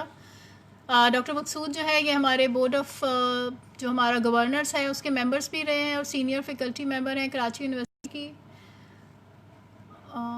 थैंक यू शफक, आपने ज्वाइन किया है ऑनलाइन सेशन में। I like the way you are guiding and इंशाल्लाह I feel I will helpful my self. Okay, आप ज़रूर इस पर अमल कीजिएगा, पूरी वीडियो देखें शुरू से, क्योंकि चीज़ें जो है मैंने सीक्वेंस में बताई हैं और बाकी जो हमारे डॉक्टर्स हैं वो भी चीज़ों को सीक्वेंस में लेके चल रहे होते हैं। तो अगर आप शुरू से पूरी वीडियो देखेंगे तो ज़्यादा बात आपकी जो है समझ में आएगी। मैं कोई भी काम ज़्यादा दिन कंटिन्यू नहीं कर पाती हूँ, दिल नहीं चाहता वो करने को। अच्छा, इस पे मैंने जो नेक्स्ट मेरा मंडे का प्रोग्राम है वो मैंने मोटिवेशन पे रखा है, तो उसमें मैं बताऊंगी कि किस तरह से अपने आप को मोटिवेटेड रखना है, कंसिस्टेंसी कैसे मेंटेन करनी है। तो आप वो प्रोग्राम देखिएगा इंशाल्लाह, आपको चीज़ें मोटिवेशन भी बढ़ेगी, इंटरेस्ट भी डेवलप होगा। कुव्वत फ़ैसला कमज़ोर क्यों होता है, कैसे स्ट्रॉन्ग करें। अच्छा, ये डिसीजन मेकिंग, कुव्वत फ़ैसला कमज़ोर क्यों होता है, क्योंकि आपने उसके प्रॉपर जो सारे प्रोज एंड कॉन्स होते हैं उनको देख के सम टाइम नहीं बनाया होता है, और सम टाइम आपका इंटरेस्ट उस तरफ नहीं होता है, आपका दिल नहीं चाह रहा होता वो काम करने को, लेकिन आप पे सम टाइम आपकी तरफ से या बाहर की तरफ से प्रेशर होता है कि आप उस काम को करें। और कभी कभार ये होता है कि बहुत ज़्यादा आप अपनी चॉइसेस बहुत ज़्यादा रख लेते हैं और उसको उसमें से कौन सा बेहतरीन है उसको चूज़ करने में आपको डिफ़िकल्टी होती है। तो उसमें से आपने यही देखना है कि आपने जो चॉइसेस मेंटेन की हैं वो किस तरह की हैं, क्या उसके रिसोर्सेज आपके पास अवेलेबल हैं। इंटरनल और इंटरनल रिसोर्सेज से मेरी मुराद कि आपकी जो है तालीम है, आपकी अपनी इंटरेस्ट है, मोटिवेशन है और आपके पास उसके बारे में स्किल है, वो सारा काउंट करता है। और जो एक्सटर्नल फैक्टर्स के अंदर कि आपके जो फाइनेंशियल जो चीज़ें हैं वो किस तरह से आपके फ़ैसले में हेल्प आउट हो सकती है, दूसरे लोग किस तरह से इफ़ेक्ट जो है वो कर सकते हैं। तो फ़ैसला वो करें जो आपके हक़ में भी बेहतर हो और आपकी जो फैमिली है उससे वो भी मुतासिर ना हो और आपकी जो सोसाइटी है उसके लिए भी कोई ना कोई फ़ायदा हो। अगर आप ये चीज़ों को सामने रखते हुए जो है फ़ैसला करेंगे तो आप बेहतर फ़ैसला कर सकेंगे और उसमें से जो चीज़ आपको लगता है कि आपके हक़ में बेहतर है और दूसरे के हक़ में भी बेहतर है, आपका अपना इंटरेस्ट भी है उसके बारे में और आपकी नॉलेज भी है, स्किल भी है उसके बारे में, तो उसके बारे में आप फ़ैसला करें। और दूसरों से जो आपके बड़े हैं या आपके मेंटर्स हैं उनसे मशवरा भी अगर आप ले लेंगे तो आप बेहतर फ़ैसला करेंगे। इसमें हम एक और सेशन हम रख सकते हैं बिल्कुल कि किस तरह से आप डिसीजन मेकिंग जो है अच्छी कैसे कर सकते हैं। How to cope with aggressiveness, अभी मैंने इस पे बात की। जो कम्युनिकेशन पैटर्न है, अगर आप वो पॉजिटिव कम्युनिकेशन पैटर्न को अपनाते हैं, कॉन्ग्रुएंट कम्युनिकेशन पैटर्न्स को अपनाते हैं, तो डेफिनेटली आप अपने एग्रेशन को भी कंट्रोल पा सकते हैं। और एंगर पे हमारा वेडनेसडे को 3 बजे प्रोग्राम है, आप वो अटेंड कीजिए। मिग्रेन पेशेंट्स के लिए, ये मिग्रेन जो है ये न्यूरोलॉजिकल जो है इशू है। इस पे हमने हमारे जो बहुत ही सीनियर न्यूरोलॉजिस्ट हैं डॉक्टर आतिफ सईद, हमारे डिफरेंट कैंप्स में भी हमारे साथ होते हैं, उनसे कल मैंने बात की है। He is also willing to do programme. तो इंशाल्लाह फ्राइडे को उनका प्रोग्राम होगा 3 बजे। तो आप 3 बजे जुम्मे को प्रोग्राम अटेंड करें, डॉक्टर आतिफ होंगे उसमें। आप वहाँ पर उनसे मिग्रेन से रिलेटेड मैं क्वेश्चन उनको सेंड कर दूँगी ताकि वहाँ पे वो आंसर दें। वैसे ये न्यूरोलॉजिकल प्रॉब्लम है तो किसी भी न्यूरोलॉजिस्ट के साथ जो है आप जो है सेशन ले सकते हैं ताकि इसमें जो मेडिकेशंस हैं वो दी जाएँ। लेकिन नॉर्मली मिग्रेन जो है ये स्ट्रेस की वजह से होता है, स्ट्रेस होता है। और सम टाइम जो है इसमें जो है अगर आप रिलैक्सेशन टेक्निक्स अप्लाई करते हैं, अपने आप को रिलैक्स कर लेते हैं, थोड़ा ब्रेक ले लेते हैं, रेस्ट कर लेते हैं, तो उससे भी ये जो मिग्रेन का पेन है ये ठीक हो जाता है। और मेडिकेशंस जो हैं, दवा वगैरह जो है वो भी इसमें लेनी पड़ती है। ओके, कहाँ गए और सवाल? अच्छा, ये परसेप्शन प्ले रोल, ये मैंने आपको बता दिया। बिल्कुल समटाइम हम अपनी जो हम देखते हैं उसके मुताबिक ही चीज़ों को परसीव करते हैं। How to deal with people who take us for granted, यानी लोग जो हैं वो आपको फॉर ग्रांटेड ले रहे हैं। अच्छा, फॉर ग्रांटेड का मतलब क्या है? यानी आपकी बात की उस तरह से अहमियत नहीं होती है। तो उन लोगों के साथ रिलेशंस रखें जो आपको अहमियत देते हैं और जिनके जो आपकी भी कदर करते हैं, और जो आपकी कदर नहीं करते हैं उनके साथ आप अपनी डीलिंग को आप अपना ठीक है जितना डीलिंग आपको रखनी है आप रखिए। अपने आप को पॉजिटिव रखें, अपने आप को जो है पॉजिटिव थॉट के साथ, पॉजिटिव बिहेवियर के साथ लेके चलें, क्योंकि जब हमारी पॉजिटिव बिहेवियर होता है, पॉजिटिव एनर्जी होती है, वो दूसरे के अंदर भी ट्रांसमिट होती है और दूसरे के बिहेवियर, हमारे बिहेवियर को भी चेंज कर देती है। लेकिन अगर हम ये सोचते रहेंगे कि लोग हमें ऐसा ले रहे हैं, तो इसका मतलब है हमारी जो सेल्फ इस्टीम है, हमारी सेल्फ इस्टीम कम हो रही है, हम अपनी अहमियत को जो है हम गिरा रहे हैं। सेल्फ इस्टीम पे भी हमारा प्लान है। ये वाला वीक छोड़ के अगले वीक में इस टॉपिक पे हम प्रोग्राम करेंगे कि अपनी सेल्फ इस्टीम को कैसे बढ़ाइए, अपने आप को अहमियत दीजिए और वहाँ पे जाइए जहाँ आपकी कदर है, और अपनी बात को जो है आप मनवाइए। अपनी बात जो करना चाहते हैं वो कन्वे कीजिए, उन लोगों के साथ शेयर कीजिए बात जो आपकी बात को समझते हैं, जो आपकी बात को वैल्यू करते हैं, और जहाँ पर आपकी रिलेशनशिप, ताकि जो लोग आपको लगता है कि ग्रांटेड ले रहे हैं वो आपको पॉजिटिवली लेना स्टार्ट करें। That's mean perception is selected. Perception जो है सेलेक्टेड का मतलब ये कि परसेप्शन जो है अकॉर्डिंग टू ग्राउंड होता है, यानी जिस जो दीवार, फॉर एग्जांपल अगर आपने कोई पिक्चर देखी है तो जिस दीवार के ऊपर लगी हुई देखी है, आप उसी दीवार के साथ उस पिक्चर को परसीव करेंगे। तो परसेप्शन जो जब आप किसी भी चीज़ को परसीव कर रहे हैं तो उसकी जो बैकग्राउंड है, उसकी जो बैकग्राउंड नैरेटिव्स है, स्टोरी है, उसको ज़रूर जानने की कोशिश करें कि किस कॉन्टेक्स्ट में जो है वो हुआ है काम। How to deal with paranoid, इस पर हमने अलग से हमें रखना पड़ेगा programme. Thank you, very nice. अगर हर चीज़ रिलेशन में रियल हो फिर भी लास्ट में इंसान मजबूर होता है, देन फिर उससे बात कैसे हैंडल करें अपने आप को? अच्छा, मजबूर, देखिए सम टाइम कुछ रिलेशन ऐसे होते हैं जो मजबूरी है। फॉर एग्जांपल आपके जो ब्लड रिलेशंस हैं, कभी कभार कोई नहीं भी अच्छा लग रहा होता, लेकिन आपको उसके साथ जो है रिलेशन जो है वो बना के रखना होता है। आपने शादी एक पैकेज है, मैं ये हमेशा कहती हूँ कि शादी जो है एक पैकेज है। अब हो गई है तो उसमें उसके जो भी खूबियाँ और ख़ामियाँ हैं उसके साथ हमें एक्सेप्ट करना होता है। हमें ये नहीं होता कि यानी हम यही खूबियाँ देखते रहें और उस चीज़ में ख़ामियों को जो है हम टॉन्ट करते रहें। हम ख़ामियों भी, दोनों चीज़ों के साथ हम एक्सेप्ट करते हैं अपने स्पाउस को, और फिर हम उसको आगे लेके चलते हैं। हम एक दूसरे को स्पेस देते हैं, अंडरस्टैंड करने की हम कोशिश करते हैं, और हम जिस रिश्ते को हमने अब एक्सेप्ट कर लिया है तो उसे हमें निभाना होता है आगे। हम एक्सेप्ट अगर हम कर लेते हैं दिल से तो फिर चीज़ें मजबूरी नहीं लगती। और अल्लाह ताला ने आपको एक अपॉर्चुनिटी दी है, दुनिया में यहाँ भेजा है, तो किसी ना किसी पर्पस के लिए भेजा है। तो आप ये देखिए कि आपका पर्पस ऑफ लाइफ क्या है, आप कौन सा ऐसी चीज़ें हैं जो अच्छी कर सकती हैं, पॉजिटिव कर सकती हैं। अगर आप वो करना स्टार्ट करेंगी तो आपको ज़िंदगी में सेटिस्फेक्शन जो है वो होने लगेगी, और चीज़ें जो है वो मजबूरी नहीं लगेगी, आप दिल से करने लगेंगे।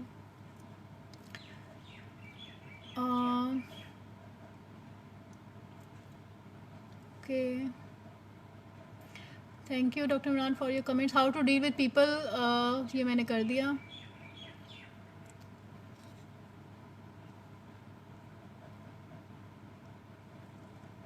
ओके, सवालात आई थिंक गलत हो चुका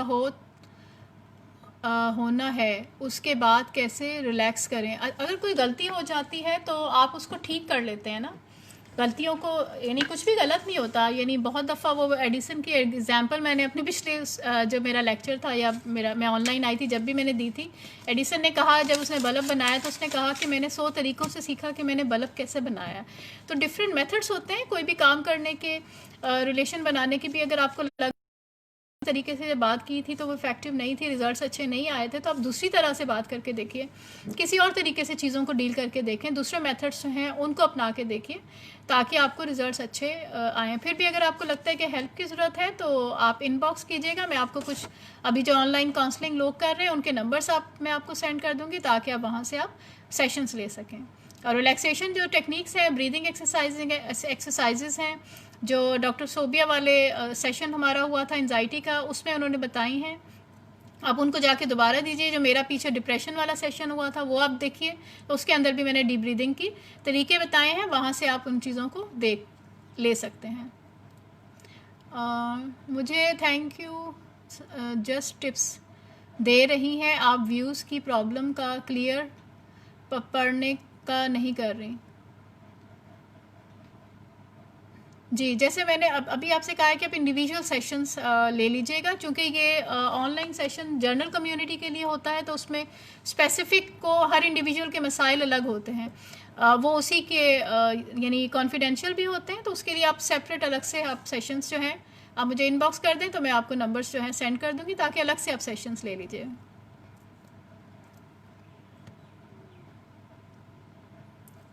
ओके, अच्छा, आई थिंक काफ़ी टाइम, आज मैंने टाइम नहीं देखा और टाइम जो है ऊपर हो चुका है। जनरलाइज एंजाइटी पैनिक डिसऑर्डर के लिए भी वकास यहाँ पे नंबर शेयर कर दें ज़ियाउद्दीन साहब को, जो डॉक्टर सोबिया ने प्रोग्राम इसी टॉपिक पे किया था, वो देख लीजिए।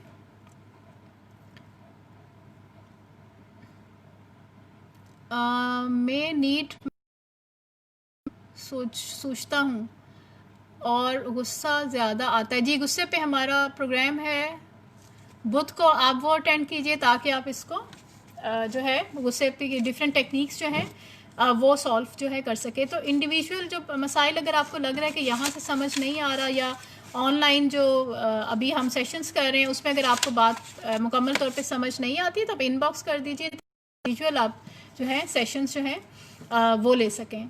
तो हर इंसान की इंडिविजुअलिटी होती है, उसको उसकी बहुत सी बातें कॉन्फिडेंशियल होती हैं जो हम, और बहुत सी चीज़ें हम यहाँ पर ऑनलाइन हम नहीं शेयर कर रहे होते, और यहाँ पे हम जनरल जो टॉक होती है हम वो करते हैं ताकि एक अवेयरनेस भी क्रिएट हो और लोगों को एक अवेयरनेस मिले और फिर उनको पता चले कि हमें कहाँ और किस प्लेटफॉर्म पे जाना चाहिए, आगे फर्दर जो है वो हेल्प ले सकते हैं। तो थैंक यू वेरी मच। आज मैंने ज़्यादा टाइम ले लिया और मुझे बात करते हुए पता नहीं चला, 1 घंटे का प्रोग्राम था और ये 1.5 घंटा हो गया, बट इट्स ओके, कोई गल नहीं, असी घर ही बैठे हैं, असी वेले हाँ, और इस वेलेपन से हम फ़ायदा उठाएं। और आगे इंशाल्लाह कल हमारा प्रोग्राम होगा फिर 3 बजे, डॉक्टर राहिला करेंगी, ये आपके जो special children with special abilities से रिलेटेड है, और इसमें जो वोकेबलरी बच्चों को पेरेंट्स सिखा सकते हैं, ये जो एडल्ट हैं वो किस तरह से अपनी वोकेबलरी को बेहतर कर सकते हैं, उस पर ये प्रोग्राम है। तो वो आप जो लोग चाहते हैं उस प्रोग्राम को अटेंड कर रहे हैं, फ़ायदा उठाना चाहते हैं, तो वो उसको अटेंड कीजिए। नींद नहीं आती है अभी, क्वेश्चंस मैं बाद में प्रोग्राम ख़त्म करने के बाद दोबारा से मैं क्वेश्चंस रीड करके अगले जो हमारे प्रोग्राम्स हैं आपके क्वेश्चंस के मुताबिक हम प्रोग्राम करेंगे। स्लीप डिसऑर्डर्स पे मेरा अपना भी इंटरेस्ट है, काफ़ी क्वेश्चंस कल भी आए हुए थे नाइट मेयर और स्लीप डिसऑर्डर्स पे, तो इस पर हम रखेंगे इंशाल्लाह programme. Thank you very much.